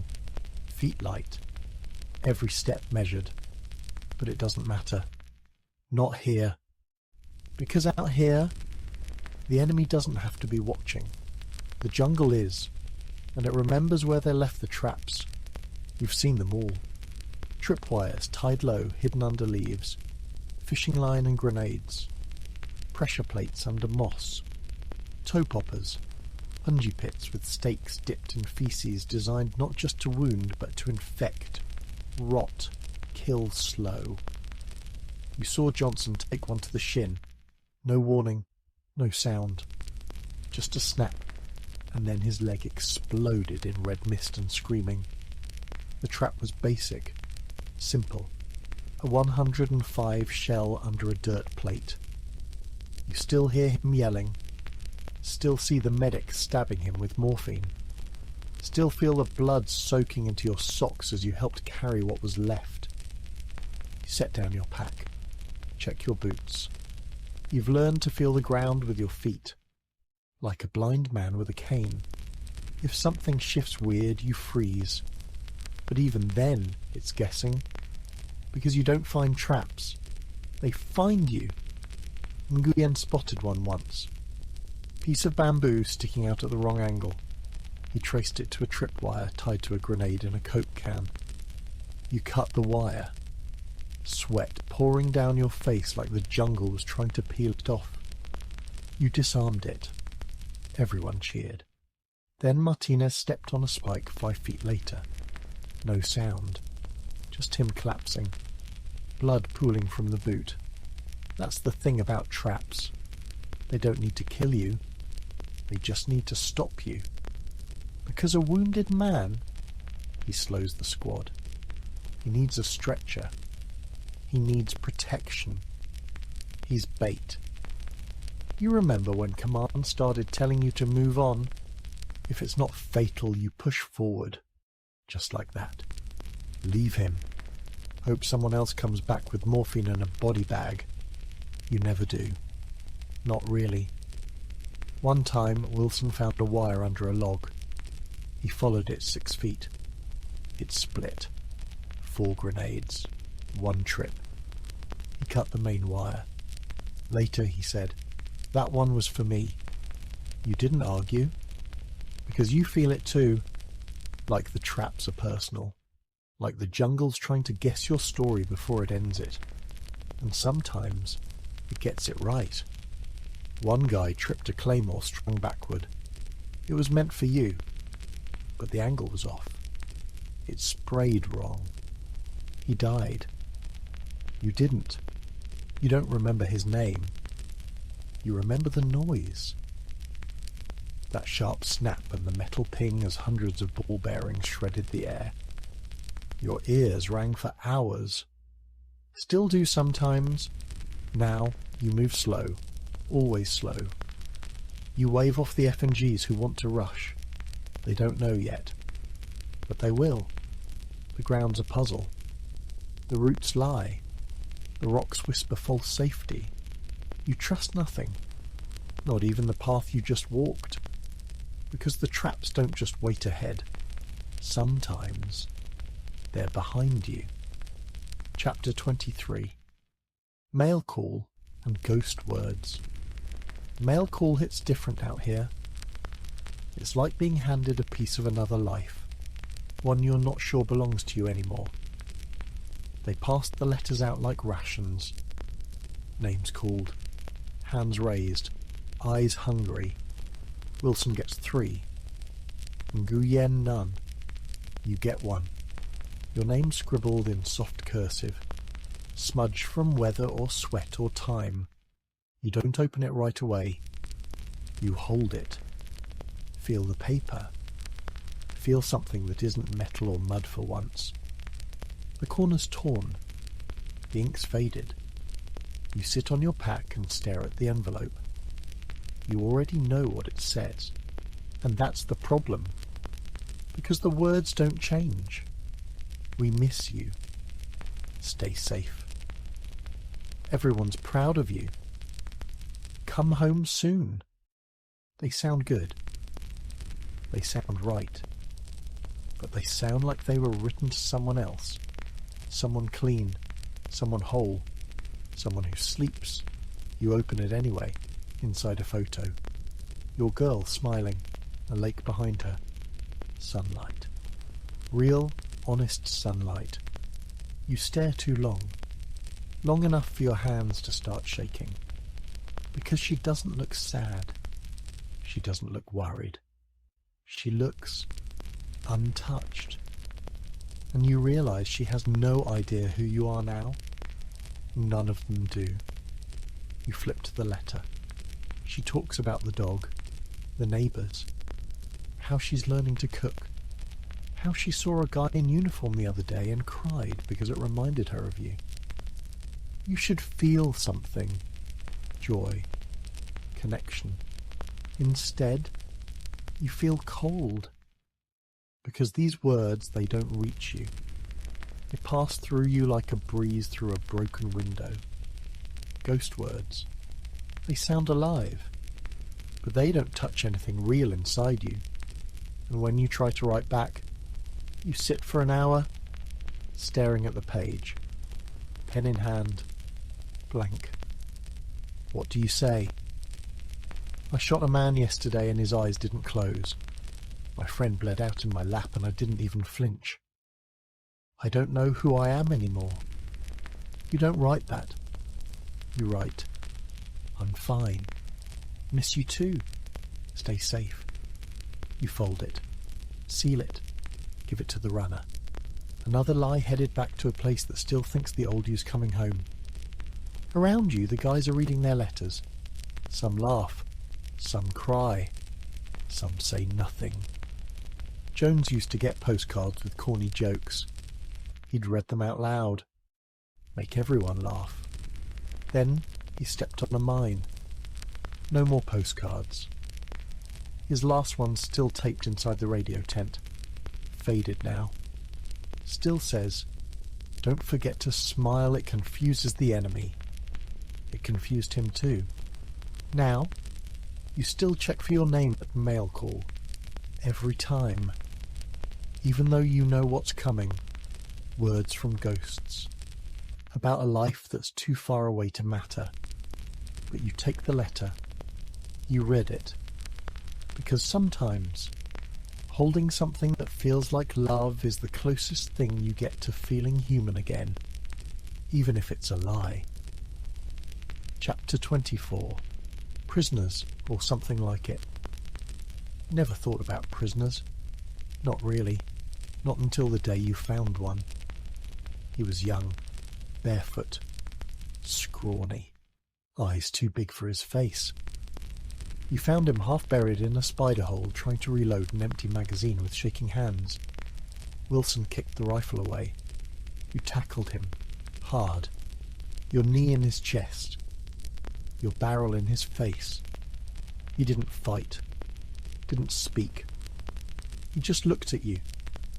Not angry, not afraid, just blank, like his brain had left already. You zip-tied his wrists with radio wire, sat him in the shade. The sergeant called it in. HQ said bring him back, for questioning, for intel, for whatever they needed him to be. He didn't speak English, didn't cry, didn't beg, just stared, like he'd seen 1,000 of you before, like you were just another man in green with a gun and no soul behind the eyes. You gave him water. He didn't drink it. You tried again. This time he sipped, spilled most of it. You looked at his hands. They were covered in dirt and blood. Not his blood. You asked Wilson, you think he's killed anyone? Wilson shrugged. Does it matter? That's when it hit you. You don't know if you're protecting a prisoner or babysitting a murderer. The guys were split. Half wanted to treat him like a POW. By the book. Geneva. The other half? They wanted to put a bullet in his head and move on. He'd do the same to you, one of them said. Probably did to someone already. You said nothing. because you didn't know what was right anymore. Later you walked past him, still zip-tied, still silent, and for a split second you saw yourself in his face, not in a "we're all human" way, in a "we're both stuck in a war we didn't start and can't explain" kind of way. You realised he doesn't want to be here, neither do you, but he'll kill you if he gets the chance. And you'll kill him if command tells you to. That's war. You escorted him back to base. Quiet ride. No eye contact. They took him into a shack. No windows. One guard. You never saw him again. No paperwork. No trial. No follow-up. Just gone. Erased. Wilson asked once. You think they got anything out of him? You said, probably. Then you went back to cleaning your rifle. But deep down, you weren't thinking about him anymore. You were thinking about what you'd do if the roles were reversed. What if you were the one zip-tied, dragged to a base, left in a room? What would you say? What would you hold back? What would you do to survive? Because out here, prisoner or not, no one's innocent. Just alive. For now. Chapter 25. Orders you don't question. You're not here to think. That's what they told you. You're here to move, shoot, clear, repeat. Thinking slows you down. Thinking gets you killed. So, when the order comes down, you don't flinch. Burn it. That's all they say. No explanation. No hesitation. Just a village, thatch roofs, cooking fires, kids playing with sticks, and a voice in your ear saying, "Torch it." You pause, only for a second, long enough to look a little too human. Then you nod, because everyone else already has. You move in. You clear the huts, one by one. Men, women, old folks, a baby in a basket. No weapons, no radio. Just scared eyes and hands held up like that'll do anything out here. The LT says they're VC sympathisers. You want to ask, based on what? But you don't. Because you know better. You know that questioning things out loud out here? That's how you get written up. Or reassigned. Or worse. So, you start pouring gasoline. One hut, then the next. Wilson lights the first match. He doesn't say a word. The flames move fast. Dry grass. Palm walls. Smoke hits your throat like punishment. Someone coughs behind you. Someone else watches the sky. The villagers are screaming now, but you don't speak the language. And that makes it easier, because if you understood them, you might not be able to keep doing this. The sergeant says, "Make sure no one doubles back." So you circle wide, rifle raised. You see a woman running, something in her hands. Is it a baby? A weapon? You don't wait to find out. Pop, pop. She drops. It was a baby. You freeze. But just for a second. You're not allowed more than that. The smoke gets thicker. You regroup with the squad. The LT says, "Mission complete." No one cheers. No one high-fives. You just walk. Feet crunching over ash. One of the guys jokes, "Another fine hearts and minds operation." No one laughs. Later that night you clean your rifle. The metal smells like heat, like guilt. You stare at your reflection in the barrel. It's not a face anymore. It's a mask. And you don't remember what's underneath. Wilson breaks the silence. You think they were really helping the VC? You shrug. Doesn't matter now. The huts are gone. The rice is smouldering, and the orders were clear. Burn it. Erase it. Move on. That's the rule. You don't question orders, because if you start, you'll never stop. And out here, thinking too much, that's the fastest way to die. Chapter 26. The Last Patrol. You don't know it's your last patrol. Not when you wake up. Not when you lace your boots. Not when you load your rifle. It's just another day. Another op. Another briefing. Another walk into the green. They say it's routine. Sweep and clear. You've heard those words so many times they don't even register anymore. You move out at dawn. 12-man unit. 2 radios. Standard gear. Everything looks normal. That's the trick. The jungle never looks like death. Until it is. You lead the line. Step quiet. Eyes scanning. Every leaf, every vine, every unnatural stillness. You've done this 100 times. It doesn't matter. Because this time, something's waiting. You reach a dry creek bed. Wide. Shallow. No movement. The sergeant gives the hand signal, cross. You step in. Halfway across you feel it. Wrong. Not loud, not clear. Just wrong. Too quiet. Too easy. Then the blast. Boom. Earth shreds upward. Fire in the sky. Ears gone. Vision white. You hit the ground. Hard. Can't hear. Can't see. Just feel. Heat. Pain. Something wet across your back. You roll over. Wilson's gone. Just a crater and smoke. You try to stand. Fall. Stand again. Your rifle's missing. You can't find it. Your hands bleed. Everything's chaos. Rounds snap past you. From the trees. All directions. Ambush. The worst kind. Planned. Precise. Personal. You crawl behind a stump. Other guys are firing. Yelling. Bleeding. You shout, nothing comes out. Ears still ringing. Like a siren inside your skull. The sergeant grabs you. Points. Radio guy's down. Chest torn open. No comms. No help. This is it. You fire your sidearm. Empty. Toss it. Grab someone else's. You keep moving. Fighting. Not to win. Just to stay breathing. And then it stops.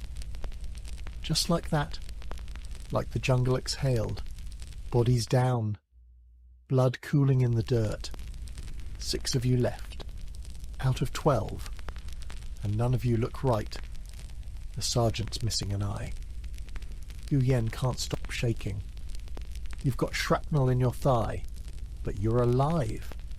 Somehow. Extraction takes hours. You sit in silence waiting.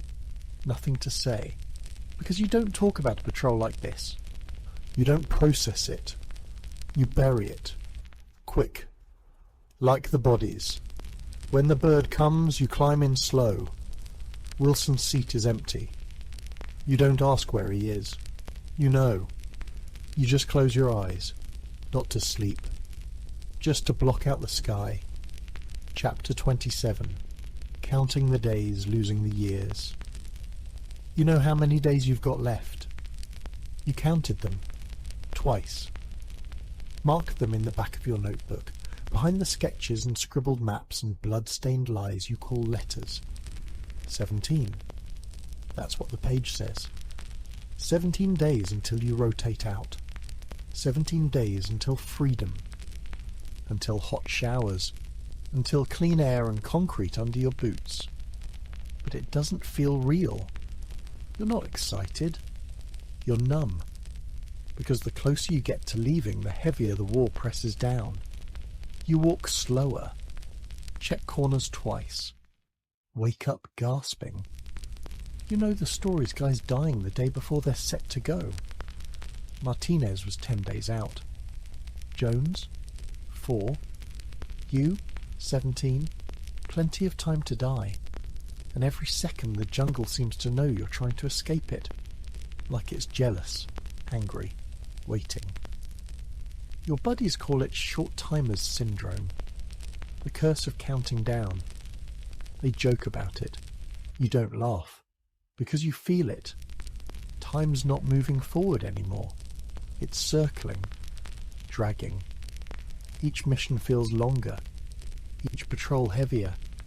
You're not scared of dying. You're scared of dying right before you leave. You dream about it. Packing your duffel, getting on the chopper.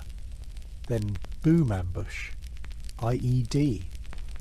Bullet in the neck before takeoff. You dream about never making it to the plane. You start sleeping in your boots again, just in case. You carry less, say less. Some guys start making plans, flights, jobs. Girls they're gonna marry. You don't. Because you're not out until you're out. You start noticing things. Birds chirping weird. Clouds moving wrong. Sea rations tasting more like metal than food. It's like the jungle's leaning closer every day, huh? Like it's whispering. You're not done here. You try not to listen. You bury yourself in routine. Wake. Patrol. Clean. Eat.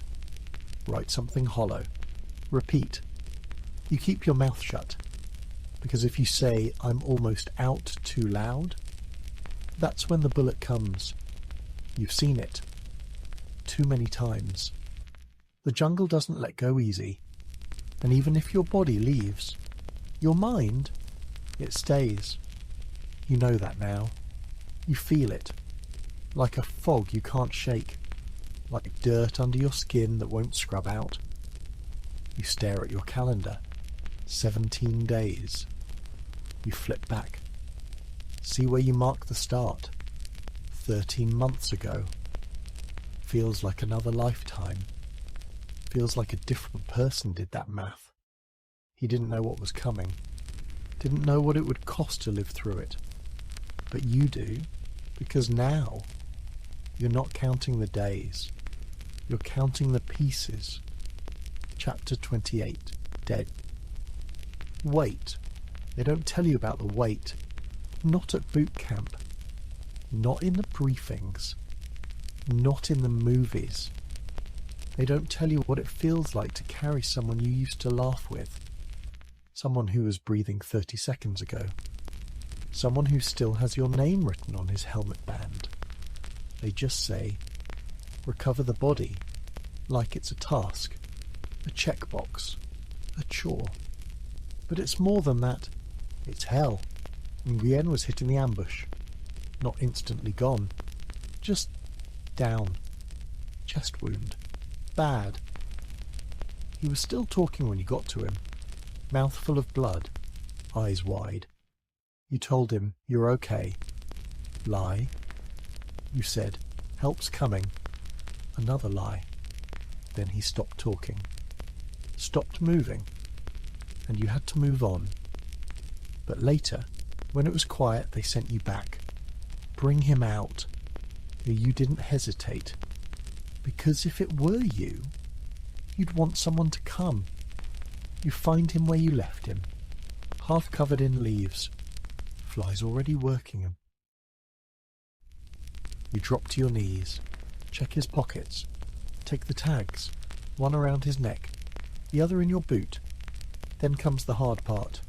You lift him. His body's limp, heavy in a way nothing else is. It's not just dead weight. It's memory. It's a voice you won't hear again. It's bad jokes and whispered prayers and the way he always kept his gear too clean. You sling him over your shoulder. His blood soaks through your shirt. His hand swings near your hip, like he's still with you, like he's going to tap you and ask for a smoke. But he won't. He's gone, and now he's just weight, and guilt, and proof that this war is real. You carry him for miles. The heat makes it worse. The flies don't care. The jungle tries to grab him from your arms. Wilson tries to help. You wave him off. He was your guy. You carry him all the way back.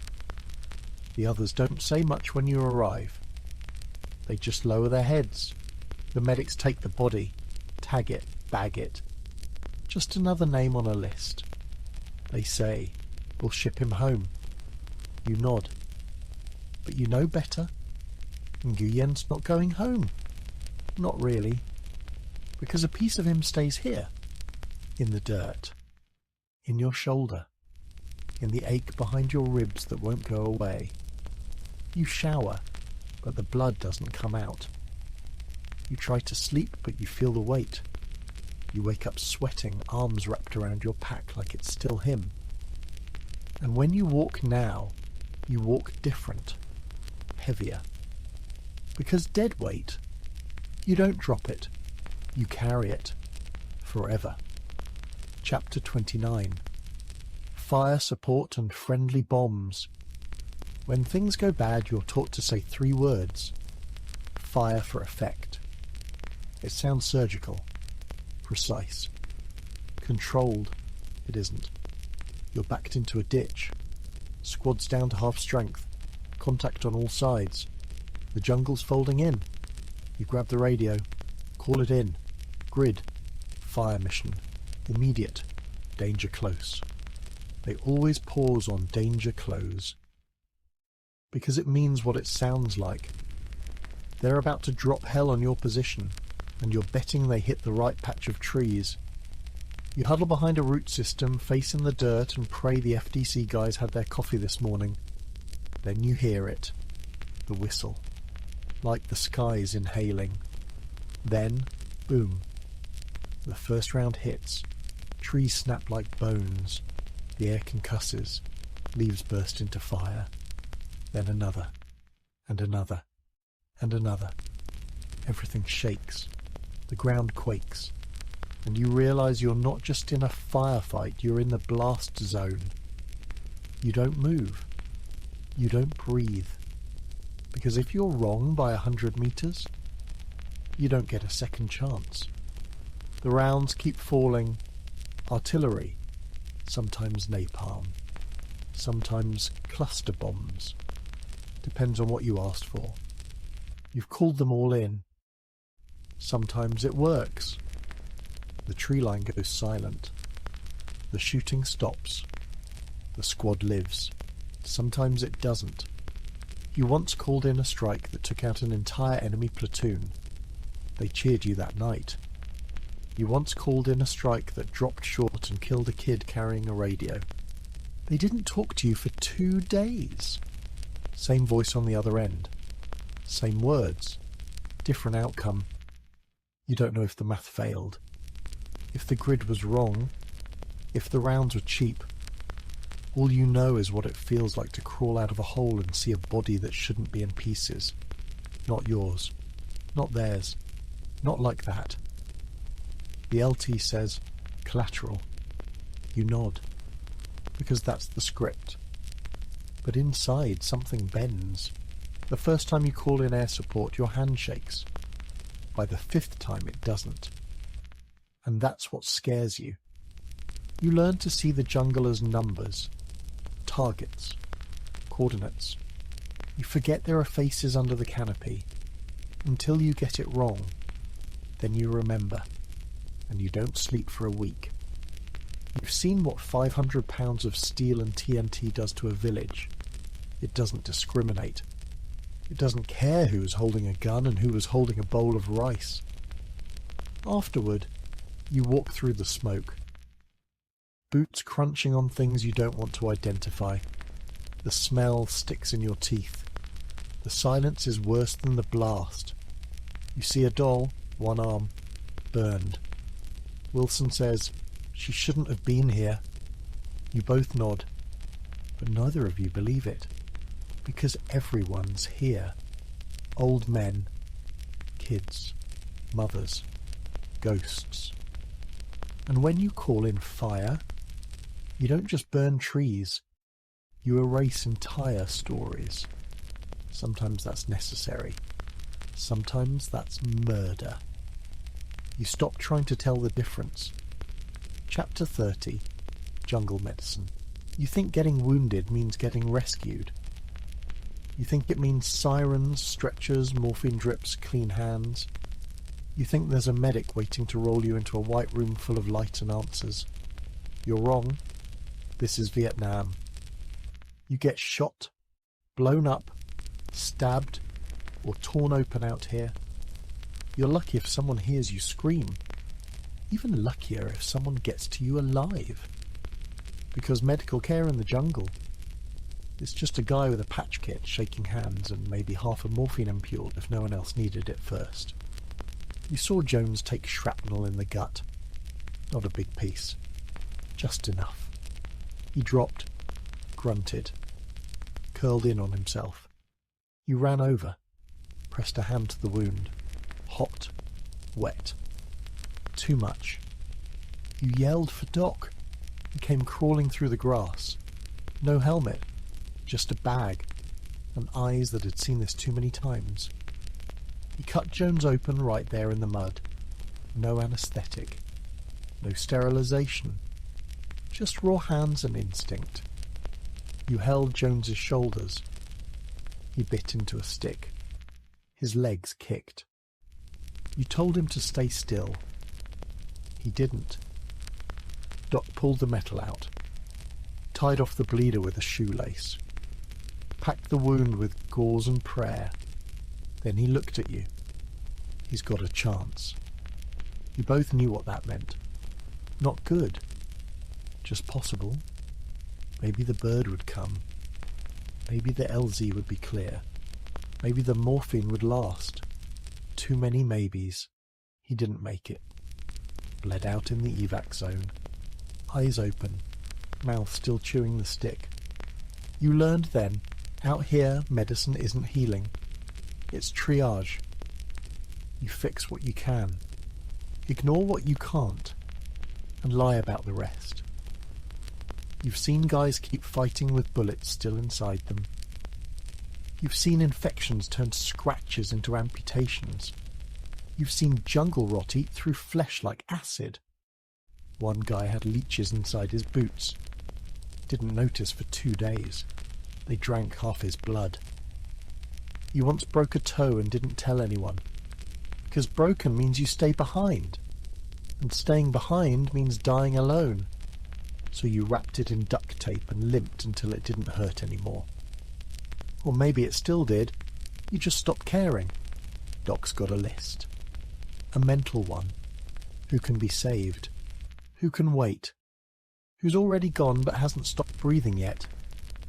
And when he looks at you, you never want to see your name in that third category. You learn to treat your own wounds. Rip fabric for bandages. Use gunpowder to cauterize cuts. Spit on it and keep moving. Because out here, pain is the only part of you that still tells the truth. Chapter 31. The smell of war. It hits you first thing, before you see anything, before the gunfire, before the yelling, before the jungle decides what kind of hell today's going to be. The smell. It doesn't just hang in the air. It lives in it.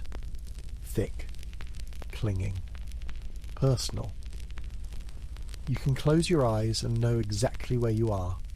Not by the heat, not by the trees, but by that stench. You'll never forget it. Not a single note. Burned hair. Stale sweat. Jungle rot. Wet canvas. Rusting metal. Shit, human and otherwise. Old gunpowder. Blood. It doesn't come in waves. It just exists like gravity. Always there. Coating your tongue. Filling your nose. Settling into your uniform until your skin carries it like a tattoo. Sometimes it's faint just enough to keep you from taking a deep breath. Other times it's suffocating, like the day after the ambush. You're tasked with clean-up. Not fighting, not chasing. Just gathering bodies. American, Vietnamese. Doesn't matter. They all smell the same after a day in the heat. You lift one a torso, barely intact. The smell gushes out like a wave. A mix of copper, bile, mud, and something deeper. Something human. You gag. Everyone does the first time. Then it happens again, and again, until eventually your body gives up. It doesn't react anymore. You breathe it in like air. You become part of it. But later in the rare hours of sleep, your nose still remembers. You dream in smell. Burned rice. Rotting bandages. Charred canvas from a tent fire. Blood-soaked gauze wrapped around a buddy who didn't make it back. You wake up retching into your poncho. Sometimes, just a breeze back home can trigger it. Barbecue smoke on the wind. Someone lighting a cigar. Rain hitting a dumpster the wrong way. Suddenly you're not home anymore. You're back. In the bush. In the heat. In the rot. And you can smell the dead again. Some smells are sharp, like C4. You remember it from the tunnels. Sappers used it to rig traps that made bones disappear, or diesel fuel. You'd use it to burn waste, burn gear, burn bodies sometimes. Don't talk about that. Others are dull, like wet boots. Yours haven't been dry in weeks. They smell like fungus and despair. You used to care. Now, they're just part of you. You pass a burned-out hooch. Inside, nothing but blackened wood and a half-melted kettle. It smells like cooked meat and melted plastic. You stop. Breathe it in. You're not sure if it's a human smell or not. That's the part that haunts you. But there's no difference anymore. Every smell out here? It means something died. A rat. A dog. A person. A part of you. One time, you found a severed arm half buried in the mud. No flies on it. Too soaked. It didn't smell like anything at first, but when you moved it, underneath that smell, thick, sweet, wrong. Doc called it meat gone bad, but it was more than that. It was a reminder that the jungle doesn't bury its dead. It just absorbs them. Later, you get used to the contrast. Gun oil and jungle mould. Cigarette smoke mixed with death. The smell of a hot M16 after a long burst. Still warm in your hands, like it remembers who it just killed. Even you change. Your own sweat smells different now, like stress, like fear, like survival. You try to wash it off in a river, soap if you're lucky, but it never goes away. It hides in your skin folds, your hair, your gear. You could torch your uniform and still smell it on your fingers. They say memory fades, but not scent. Smell is the last thing that leaves you. 10 years from now, you'll walk through a food court and someone will spill sauce on a hot grill. And for a split second, you'll be back in a smouldering village, rifle raised, mouth dry, heart screaming. You'll taste it in the back of your throat, that smell. And you'll know, even if you came home, part of you still rotting under a banana leaf. Chapter 32. You don't come home. Lone. You make it. Your feet touch tarmac. Your ears don't hear gunfire. Your lungs fill with air that doesn't smell like death. You're home. You should feel relief, joy, gratitude. You don't. You feel nothing. You walk through the terminal. Civilians stare. Some smile. Some sneer. You don't know which is worse. Your duffel's slung over your shoulder. It's lighter now, but inside you, you're heavier than you've ever been. You go home, the real home. The one with doors that close and beds with sheets and kitchens full of food. Everyone says the same things. Welcome back. We're proud of you. You're safe now, but they don't know. You're not back. You're just here.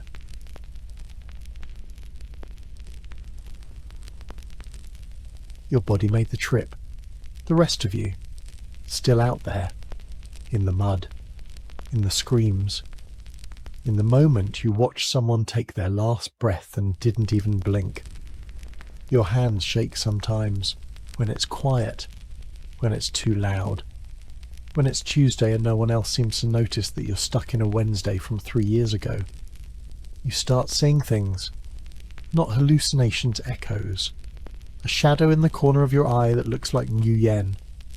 A cough that sounds like Wilson. A bang that makes you drop to the floor without thinking. Your girl touches your shoulder and you flinch. She doesn't ask anymore. You sleep in a chair facing the door, just in case. You wake up sweating, heart racing, fists clenched. Your dreams are jungles. Your thoughts are traps. People tell you to talk about it. But how do you explain what it feels like to carry someone else's blood under your fingernails? How do you say, I saw a child die and felt nothing? Or worse, I saw a friend die and felt relieved it wasn't me. So you say nothing. You drink. You work. If you're lucky, you find a job that doesn't ask too many questions. You go to the VA. They ask you about nightmares. They ask you about anger.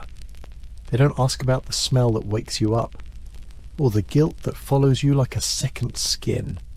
They say it's PTSD. You just call it Wednesday. You try therapy. It helps a little, until it doesn't. You try to make friends, but none of them know what it's like to look at a tree line and wonder which branch has a barrel behind it. You go on a date. She asks what it was like. You say, hot. She laughs. You don't. You carry the jungle with you, everywhere, in your posture, in your silence, in the way you check exits in restaurants, in the way you never sit with your back to the door. Your family says, you're not the same. You want to scream, good. I wasn't supposed to be. Because the you that left, he died out there. The one who came back. He's just what was left. Some guys call it a shadow. Some call it a ghost. Some don't call it anything, they just carry it until it breaks them. But every one of you brought something home. A scream. A smell. A memory that won't shut up no matter how loud the music gets. It's in the way you hold your coffee, in the way you check the sidewalk for wires, in the way you never quite let your guard down even when you're alone, because you're not alone. Not really. Nguyen's with you. Wilson's with you. The girl in the burned-out hooch. The prisoner who never spoke. The kid you shot because you thought he was reaching for a weapon. You didn't come home alone. You brought every choice, every scream, every trigger pull, and they don't go away. You don't forget. You just learn to carry them better, day by day, step by step, until carrying them becomes who you are. Chapter 33. The things you don't say. You could talk. You could explain. You could look someone in the eye and tell them what it feels like to be 8,000 miles from home, with a weapon in your hands and a body at your feet. But you don't. Because there are things you just don't say. You don't say you cried for the first time in 2 years when your buddy handed you a warm cup of coffee after a monsoon. You don't say you laughed the day after a firefight, not because anything was funny, but because if you didn't laugh, you were going to break. You don't say that you miss it. That part of you wants to go back. Not because you liked it, but because it made sense. There were rules, clear lines. Move, shoot, survive. Home doesn't have that. Out here, you're supposed to feel something, be something. They ask, "Are you okay?" You say, "I'm fine." But fine means you didn't flinch when you heard a car backfire. Fine means you didn't wake up screaming last night, even though you still felt mud under your fingernails in the dream. Fine means you didn't look at your reflection this morning and wonder who the hell you're pretending to be today. You don't talk about the silence, the long pauses in conversations, where people wait for you to open up, and you just sit there, staring through them. You don't say what you saw. You don't say what you did. You don't say who you couldn't save, and what you had to step over to keep yourself alive. You don't say that you remember every name, even if you pretend you don't. You carry it. That's the code. That's the contract you signed the day you got on that plane. You made it back? Good. Now shut up and live. They think you're quiet because you're tough, disciplined. But you're quiet because if you open your mouth, everything might come out. And you're not sure anyone's ready to hear it.